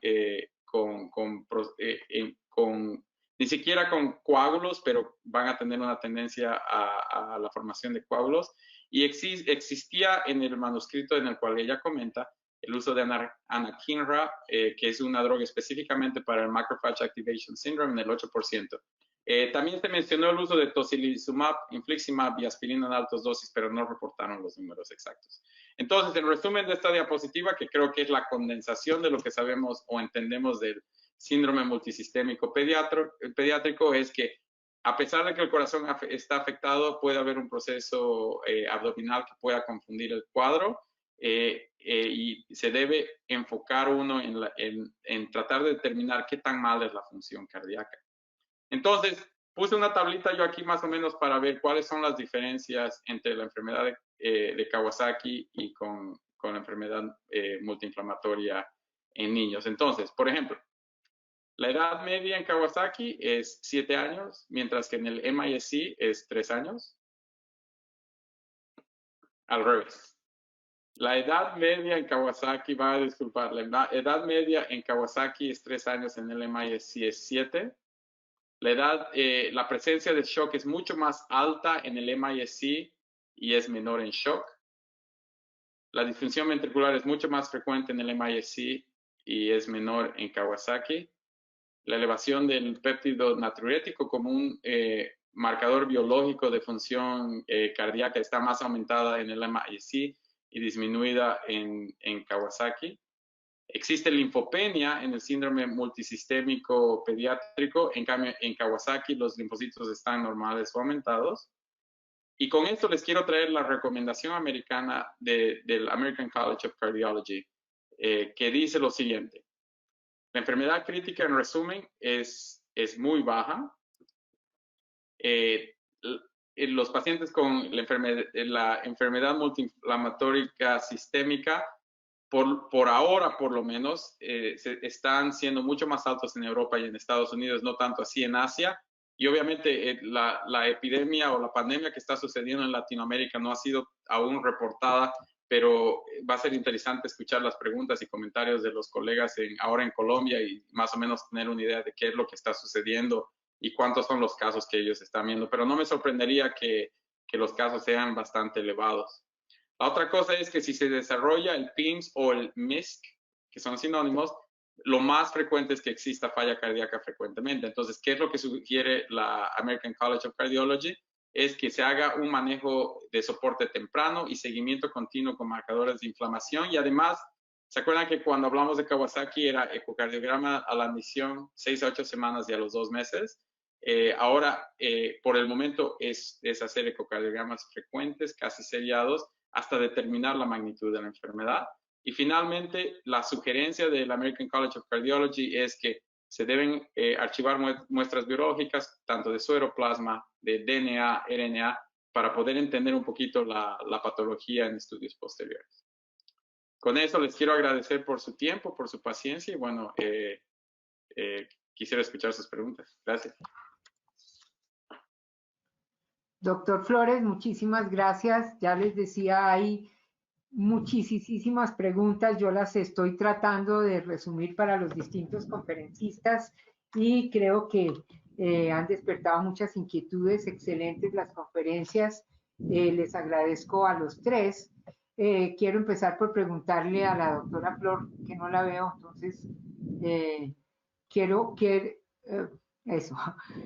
Hay muchas preguntas de neonatos. Veo que hay varios neonatólogos y una que la han hecho varios es, si no hay transmisión vertical, ¿cómo se explica que un niño a las 24 horas ya sea positivo si se han tenido todas las medidas de cuidado de la madre durante el parto, uso de protección, etcétera?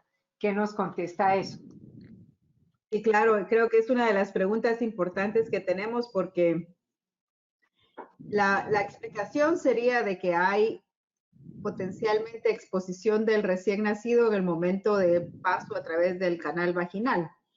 Y eso implicaría de que de alguna forma una mujer que está en el último periodo del embarazo, que tiene una infección reciente antes del parto, ha tenido una infección que ha causado ya sea viremia o excreción o secreción del virus en diferentes tejidos o en diferentes secreciones, como lo sería la secreción vaginal. Entonces, cuando hablamos de transmisión vertical puede ser puramente en útero, que es una infección congénita como tal, o puede ser una infección como la que vemos, por ejemplo, con herpes, que puede ser en el momento del paso a través del canal vaginal, y no necesariamente eso implica infección después del nacimiento. Otra opción es infección pronto después del nacer, y ese es el caso en lo que estamos viendo de que la única forma como se explicaría si realmente no hubo infección postnatal o con contacto con el personal de salud, que haya habido exposición vaginal. Eso no necesariamente de nuevo implica que el niño vaya a tener infección, aunque lo que ustedes probablemente van a ver es que por eso es que se recomienda ese seguimiento cercano en los primeros 14 días de vida, porque no sabemos si estos niños están colonizados, como se podría decir, por este virus a lo que han estado expuestos, o si realmente van a haber tenido enfermedad respiratoria. Y se están empezando a reportar, de nuevo, poquitos casos en los cuales estos niños pueden desarrollar enfermedad respiratoria en la primera o segunda semana de vida. Entonces, esa sería la explicación lógica. La razón por la que no es concluyente lo que se ha visto es porque no todos los reportes han hecho precisamente cultivos o PCRs de las secreciones vaginales para comprobar que ese es el mecanismo. Pues justo para unir a esta pregunta, hay varios que dicen si esto se da, si valdría la pena hacer estudios a las placentas de las mamás que son Claro. positivas en el momento del parto. Claro, de hecho, no solo vale la pena, ya se está haciendo y hay varios consorcios a nivel Estados Unidos y a nivel mundial, europeo, en donde hay grupos de médicos obstetras, investigadores, que están haciendo ya de forma sistemática como un repositorio, un banco de muestras, en donde no solo se toma la historia de la madre, la historia del recién nacido, pero todo tipo de muestra a la madre. Muestra, por ejemplo, del tracto respiratorio, muestra del tracto vaginal, muestra de la placenta, cordón umbilical, sangre fetal, sangre materna, para tratar precisamente de identificar ese proceso. De nuevo, aquí yo creo que lo importante es saber de que, como habíamos hablado, esta no solo es una enfermedad respiratoria, aunque realmente la infección respiratoria y los síntomas respiratorios predominan. Sabemos que es una infección sistémica que puede ser transmitida de otras formas que todavía estamos por investigar. Acuérdense, tenemos 6 meses de conocer a este virus, pero definitivamente es un riesgo que puede ser más que todo en el momento de nacer, y por eso esta controversia aún de si hay que separar a la madre del niño y tratar de comprender un poquito más qué implica que la madre tenga coronavirus en el momento de dar a luz. Muchas gracias, doctora Muñoz. Para la doctora Pereira también hay varias preguntas. Dicen si ustedes en su experiencia han visto que niños con inmunosupresión severa, niños con cáncer, estén haciendo el síndrome, y también esto para el doctor Flores, el síndrome hiperinflamatorio o no. Sí, esa es muy buena pregunta y era una de las preocupaciones iniciales que teníamos como grupo, pues en particular en reumatología, ¿verdad? Cuando estábamos viendo que los casos en Texas estaban aumentando y nos estábamos como preparando a la ola de niños que iban a ingresar o a la ola de nuestros propios pacientes que se nos iban a complicar. Pero la verdad es que sí se ve como un factor de riesgo, pero no hemos visto mayor incidencia. Igual, hemos visto muy poco número en nuestra institución. La academia el Colegio Americano de Reumatología hace una semana sacó un reporte de 600 casos de pacientes reumatológicos y la conclusión fue que en la mayoría de los casos los pacientes que tienen el COVID-19 tienen una infección recuperable y el caso que ha sido el factor de riesgo que ellos lograron identificar como para severidad son los pacientes que están en prednisona, dosis mayores de 10 miligramos por día. A mí me llamó mucho la atención ver que otros biológicos y otros inmunosupresores y DMARDs que se usan, ¿verdad?, en alta dosis, no fue un factor de riesgo importante para infección severa. Con eso queda también contestada alguna pregunta que alguien hacía, si los biológicos eran de riesgo para infección más severa o no. Y también hay otra pregunta que dice, en Colombia nosotros no tenemos autorizado en niños el anakinra. Entonces preguntan si, ¿qué opinaría de usar el tocilizumab en el síndrome de respuesta inflamatoria sistémica en niños? Sí, entonces en el caso de los biológicos, no, en este momento, como digo, la Academia del Colegio de Reumatología no ha recomendado, en caso de exposición, por ejemplo, si hay algún paciente que está en un biológico y ha sido expuesto, la guía por ahora no es dejar que el paciente evite el tratamiento. Solamente se evita el tratamiento si hay una infección confirmada y sintomática. Eso creo que es importante saberlo porque eso nos ayuda a que la población reumatológica no vaya a tener otros tipos de exacerbaciones o otro tipo de problema de su patología de base que está fuera controlada dentro de este periodo crítico, donde no queremos que los pacientes la admitan al hospital por otras cosas.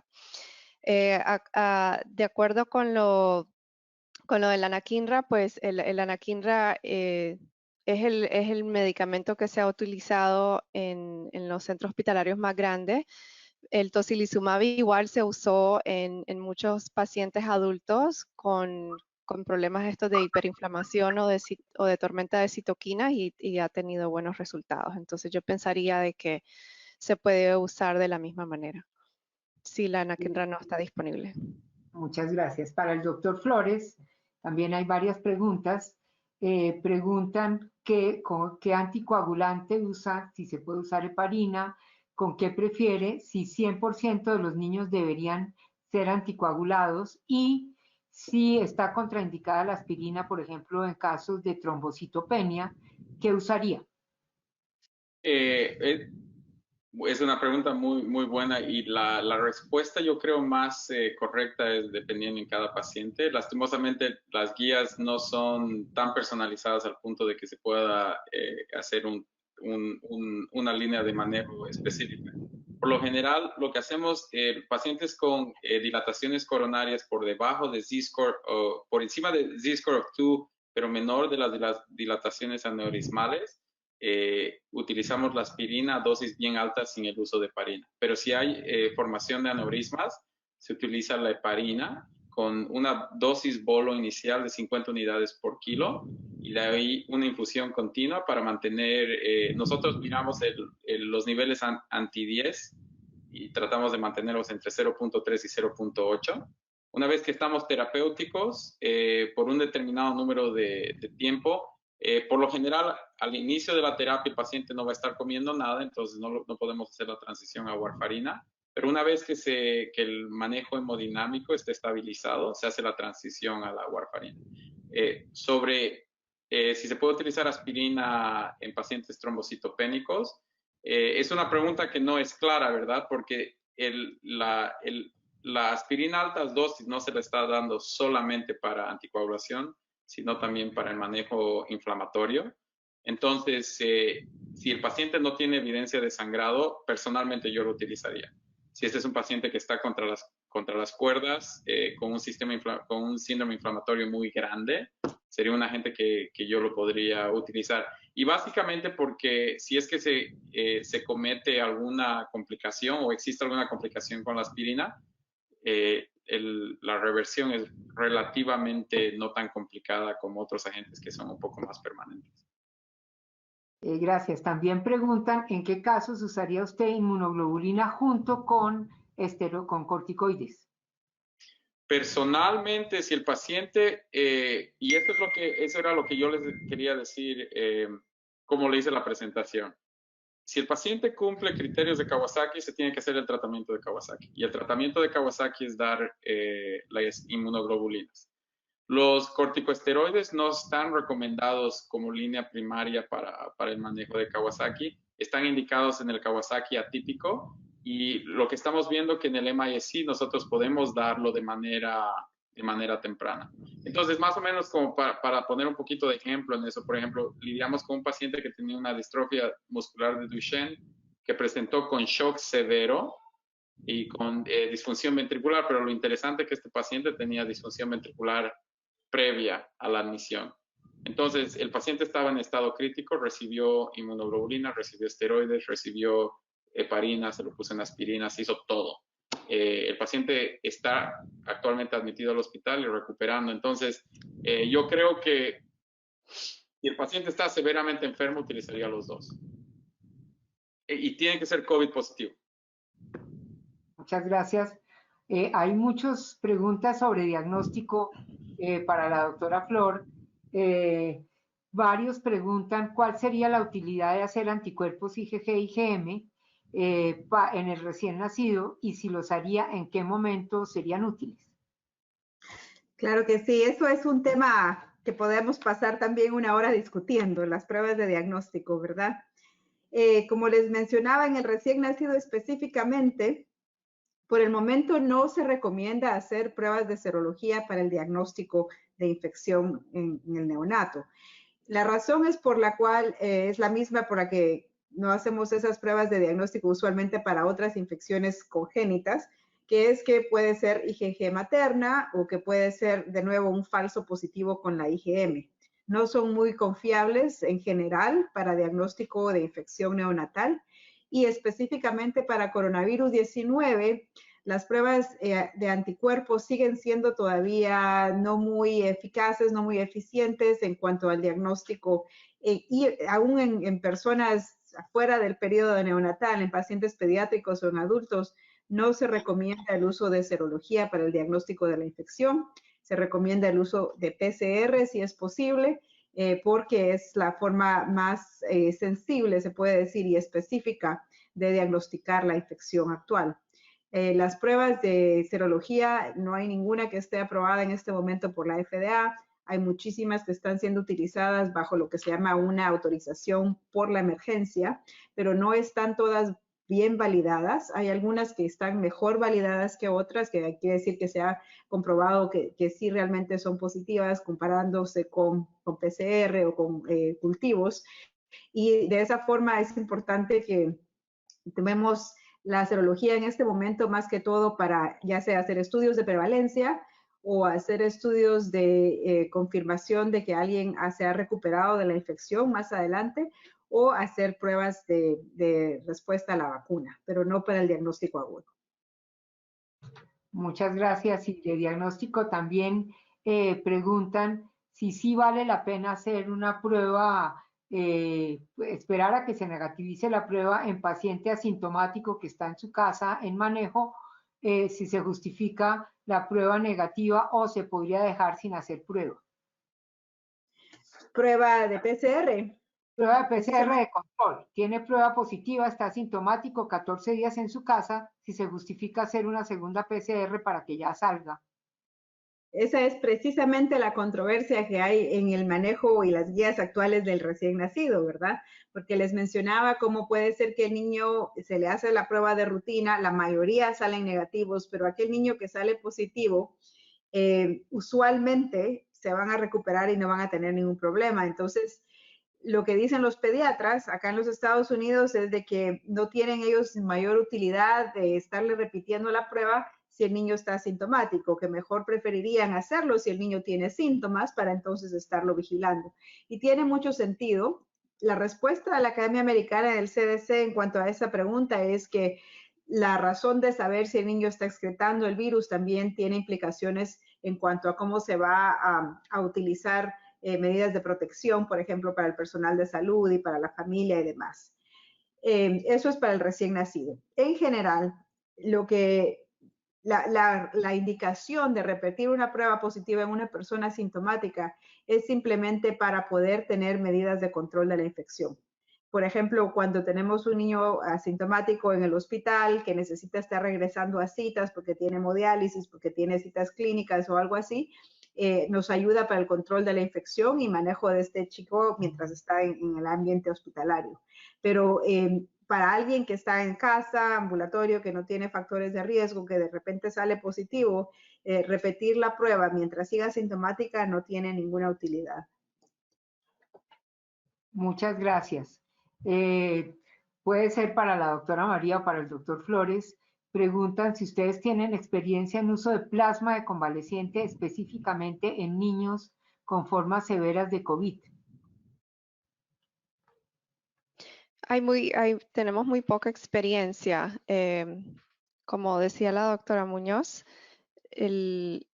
¿verdad? Dependiendo, el uso del plasma tiene que venir dependiendo del ensayo clínico. O sea, si hay la oportunidad de que el niño pueda entrar o el paciente pueda entrar en el ensayo clínico.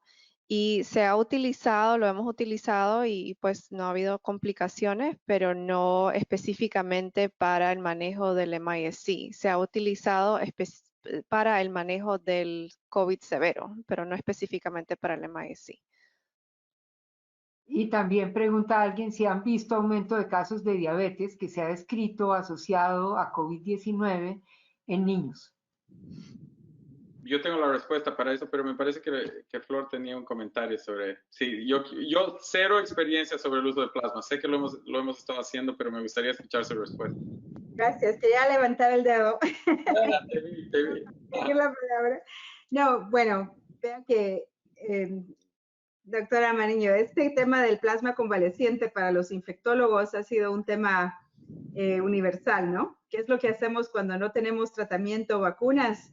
Buscamos a gente que se haya recuperado y le damos el tratamiento. Así se hizo para Ebola, así se hizo para el MERS, para el SARS inicial, se hizo para tanta plaga que hemos tenido durante la historia de la humanidad. Y es interesante porque el concepto del plasma, de hecho, lo trajo a luz en los Estados Unidos el doctor Arturo Casadeval, que es de origen cubano, que está en la Universidad de Johns Hopkins. Y ellos, con ese internista, pues tratando a pacientes adultos con COVID severo y sin tener realmente ninguna otra opción, empezaron a utilizar el plasma de personas que se recuperaron como un tratamiento como en desesperación, ¿no? Resulta que hasta la fecha, bueno, se hizo un consorcio nacional en los Estados Unidos de plasma convaleciente. Casualmente, yo he sido parte de ese consorcio desde el principio, antes de que tuviéramos esto acá, porque hubo necesidad de representar a pediatría y tengo otros colegas adultos acá, y hemos logrado hacer un grupo pediátrico interesado en el plasma convaleciente. Por suerte, en pediatría no lo hemos tenido que usar tanto, aunque en las últimas 3 semanas en Texas Children's hemos tratado ya 4 pacientes, como dice la doctora, con COVID agudo, severo. No lo recomendaríamos para el tratamiento del síndrome sistémico multiinflamatorio. La razón es porque realmente todavía no comprendemos bien el mecanismo de este síndrome y si tiene algún efecto en los anticuerpos. Pero para completar la respuesta, en cuanto al uso en adultos, definitivamente el plasma es seguro. Ya lo publicaron el doctor Michael Joyner, que está a cargo del estudio en adultos, y el estudio de la clínica Mayo, que trataron a más de 5,000 adultos y no se ha visto ningún efecto secundario adverso, ni siquiera reacciones alérgicas. Y luego también el mismo grupo ha logrado reportar, comparando pacientes tratados con no tratados, que puede haber una disminución en la duración de la enfermedad en pacientes tratados con plasma convaleciente. ¿A quién se le debe de dar? Pues el concepto es muy sencillo, es como un antiviral o es como una forma de un anticuerpo pasivo, ¿verdad? En donde lo que estamos tratando de hacer es prevenir que el virus se adhiera al receptor y que cause la infección para empezar. Entonces, idealmente lo queremos dar temprano durante la infección. Algunos están haciendo estudios en donde lo dan a pacientes de alto riesgo después de ser expuestos sin que ya tengan síntomas, pero aun cuando ya tengan síntomas debe de ser temprano. Sin embargo, en los estudios que se están publicando se ve que incluso en pacientes moderados, con enfermedad moderada o más severa, se ve un beneficio potencial. Entonces, ahora está disponible el plasma convaleciente de una forma de nuevo de autorización por emergencia, en donde de esa forma es como se lo estamos dando a pacientes pediátricos. Y el objetivo es ahora utilizar tal vez este plasma en estudios clínicos aleatorizados, tanto en adultos como niños, para demostrar eficacia. Pero de que lo podemos usar, definitivamente, mientras no tengamos vacuna, mientras no tengamos otro tratamiento que sea disponible a nivel mundial, sobre todo en países de recursos bajos, se puede tomar muestras o se puede tomar sangre de personas que se han recuperado y se puede preparar plasma. Yo creo que es una solución inmediata al problema a nivel mundial. Muchas gracias, doctor Flores. La palabra. Sobre la diabetes, en el estudio publicado entre Estados Unidos y Canadá, de los 48 pacientes, 4 pacientes tenían diabetes tipo 1. La diabetes tipo 2 ha sido sumamente prevalente en los adultos. Entonces, no se sabe específicamente si es el hecho de que estos pacientes tienen un problema metabólico o si hay alguna predisposición genética específica. Obviamente, va a tomar un poco de tiempo poder establecer eso, pero para la persona que hizo esa pregunta, sí existe una asociación con peor curso clínico en los pacientes con diabetes. También algún intensivista hace una pregunta y dice, en pacientes con COVID-19 y riesgo de falla ventilatoria, ¿cuál es su experiencia con uso de sistemas de ventilación mecánica no invasiva que han demostrado que afecta menos la interacción corazón-pulmón? Esa es una buena pregunta porque el reporte norteamericano del MIS-C, del síndrome multiinflamatorio sistémico pediátrico, lo que se encuentra es que es una falla global del ventrículo izquierdo. Entonces, en ese sentido, la ventilación positiva, invasiva, no invasiva, tendría un efecto beneficioso en la poscarga del ventrículo izquierdo. Un poquito un efecto negativo en la poscarga del ventrículo derecho, pero por lo que sabemos por el momento, el ventrículo derecho no es el que sufre, es el ventrículo izquierdo. La etiología es un poquito incierta y yo personalmente creo que cuando se cumpla la pandemia igual va a quedar incierta porque es lo que pasa con la enfermedad de Kawasaki. En la enfermedad de Kawasaki existen los pacientes atípicos, especialmente los pacientes neonatales o infantiles por debajo de los 9 meses, que van a tener disfunción ventricular izquierda sistólica específicamente con un derrame pericárdico, y la etiología no es clara porque a veces las coronarias no se dilatan. Entonces, pareciera que existe un tropismo específico por el ventrículo izquierdo. Entonces, para responder esa pregunta, si el paciente cubre criterios de falla respiratoria, más allá de lo que se puede apoyar de una manera no invasiva, yo no tengo ningún problema de tener que intubarlo. Personalmente, yo no pienso que va a ser una intubación de alto riesgo porque por la mayoría estos pacientes no tienen hipertensión pulmonar, entonces no van a ser pacientes en los cuales se baja la poscarga y tengan una probabilidad de arresto cardíaco. Entonces, si es que le toca darle presión positiva a través de intubación, yo se la daría. Muchas gracias. Doctora Pereira, preguntan, ¿cuál sería la dosis de corticoide que usaría y por qué no metilprednisolona o cuál preferiría usted? Pues la dosis va a depender mucho de la severidad del cuadro clínico. Si estás enfrente de un paciente que ingresa a cuidados intensivos y que rápidamente está deteriorando, podría considerar utilizar dosis altas de corticosteroides en pulsos, ¿verdad? Muy similar al manejo de la síndrome de activación de macrófagos, como por ejemplo dosis de metilprednisolona de 10 a 30 miligramos por kilo por dosis por día, de 1 a 3 días, incluso hasta 5 días, y evaluar todos los días para ver si necesita más. Eso ha sido efectivo y ha sido relativamente seguro en pacientes que tienen una respuesta inflamatoria descontrolada para ayudar a tratar de controlar un poquito la inflamación. Eso, por ejemplo, se usa en pacientes que tienen la artritis sistémica o lupus severo, dependiendo del órgano que esté afectado. Obviamente que en este caso, ¿verdad? Hay que monitorear muy de cerca la función cardíaca, la función pulmonar, hay que monitorear muy de cerca el desorden de los electrolitos, el problema renal, si el paciente tolera con los síntomas gastrointestinales, tiene mucho que ver. Pero inicialmente esas son dosis que son efectivas y que se pueden utilizar. Y luego, si ya el paciente está mejorando, entonces pasamos a utilizar dosis entre 1 a 2 miligramos por kilo por día, ya sea de metilprednisolona o también de prednisona.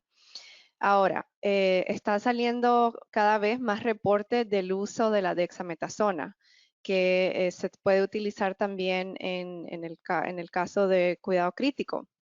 Y las dosis son un poquito diferentes, pero eso solamente en uso intrahospitalario, porque son dosis obviamente mucho más altas.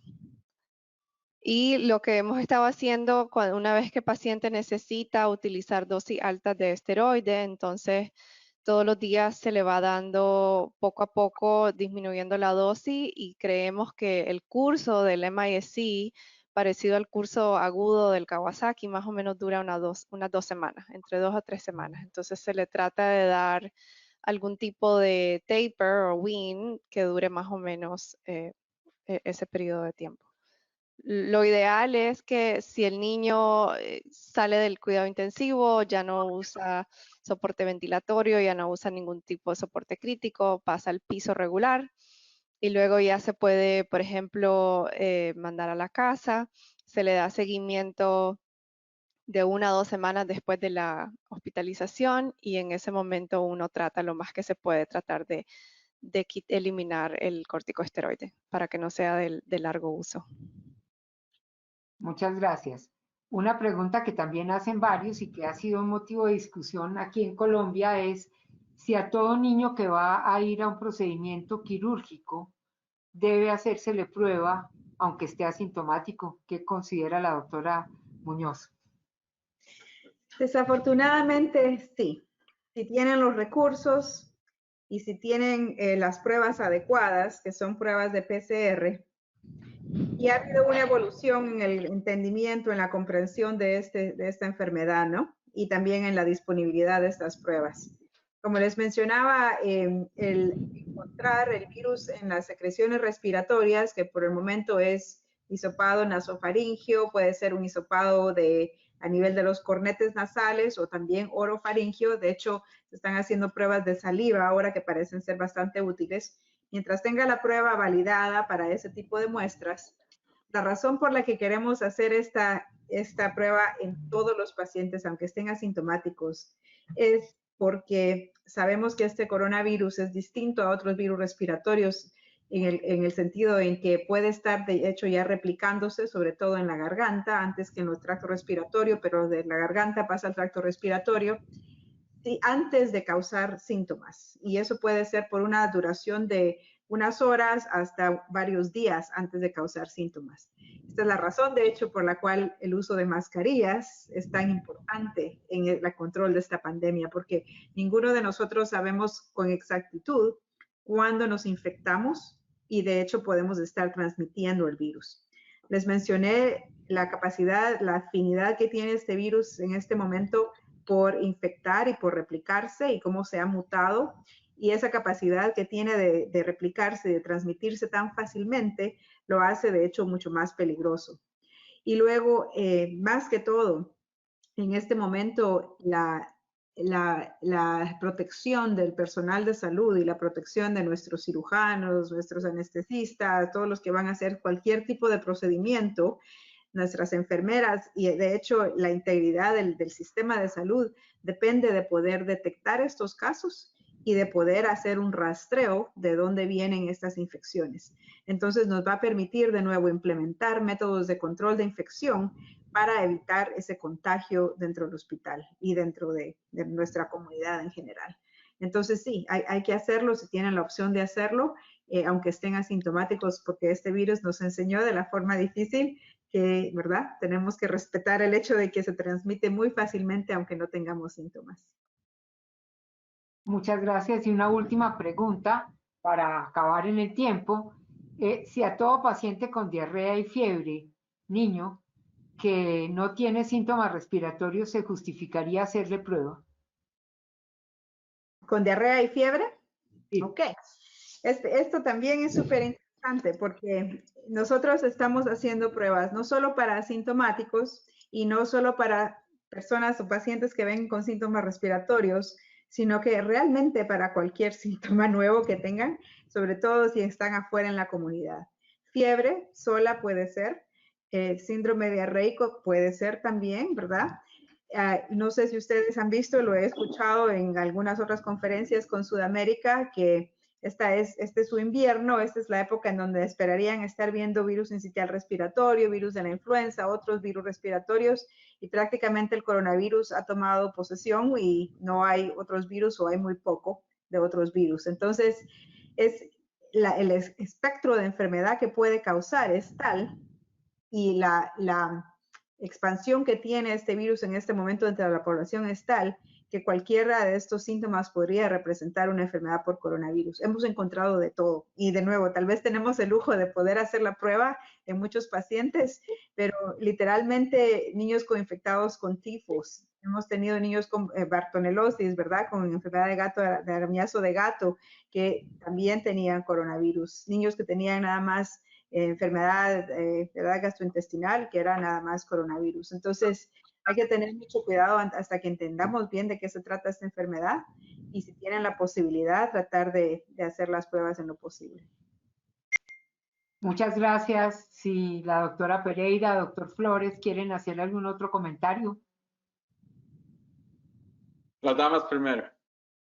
Bueno, mi comentario final es que en general en pediatría los casos siguen siendo leves, ¿verdad? Obviamente que aquí estamos para aprender y para educarnos más sobre cuál es el mejor manejo que podemos ofrecerle a los pacientes, y ya sea en el sector ambulatorio o hospitalario, pero en verdad pues los números siguen siendo poquitos, y el tema del síndrome multisistémico es relativamente raro, y esperamos que pues a medida que vamos sabiendo más el comportamiento de los niños que han pasado por cuidados intensivos y que luego ya van a la casa, podamos entender un poquito mejor cuáles son los mecanismos de este síndrome. Pero por lo general el tratamiento siempre debe ser el mejor soporte de apoyo, especialmente tener la alta sospecha de que los niños se pueden deteriorar rápidamente en caso que uno esté frente a un niño que no está evolucionando satisfactoriamente, y involucrar, ¿verdad?, de manera rápida a los diferentes subespecialistas. Creo que es la clave para que estos niños sobrevivan y salgan adelante. Doctor Flores. Sí, exacto, completamente de acuerdo. O sea, alto índice de sospecha, especialmente para los pacientes que no testearon positivos, pero que tienen una presentación clínica que, como usted está hablando, dolor abdominal con fiebre o algo así un poco más inespecífico, bastante colaborativo. Y la cosa más importante para mí ha sido el mensaje de que si el paciente tiene criterios de Kawasaki, tratar de Kawasaki. Porque esa es una enfermedad que ya la entendemos mejor, es una enfermedad que sabemos que tiene complicaciones a largo plazo, y lo último que quisiéramos es de aquí a 6 meses encontrarnos con todos estos pacientes que tuvieron Kawasaki durante el COVID, que ahora tienen aneurismas coronarios, que es un problema mucho más difícil de lidiar una vez que son crónicos. Entonces, si hay Kawasaki, darle su terapia con inmunoglobulina y aspirina, y el resto es soporte.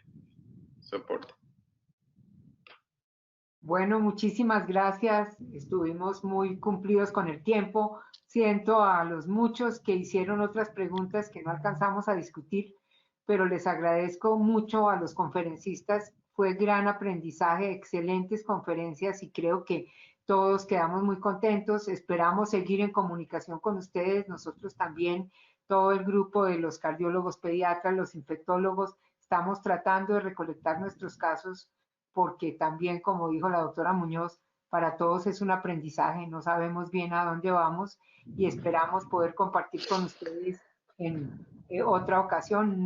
Nuevamente, muchas gracias a todo el grupo del Texas. Hasta luego.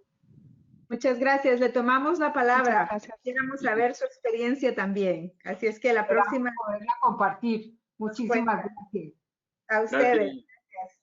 Buenas noches. Buenas noches. Buenas noches, gracias.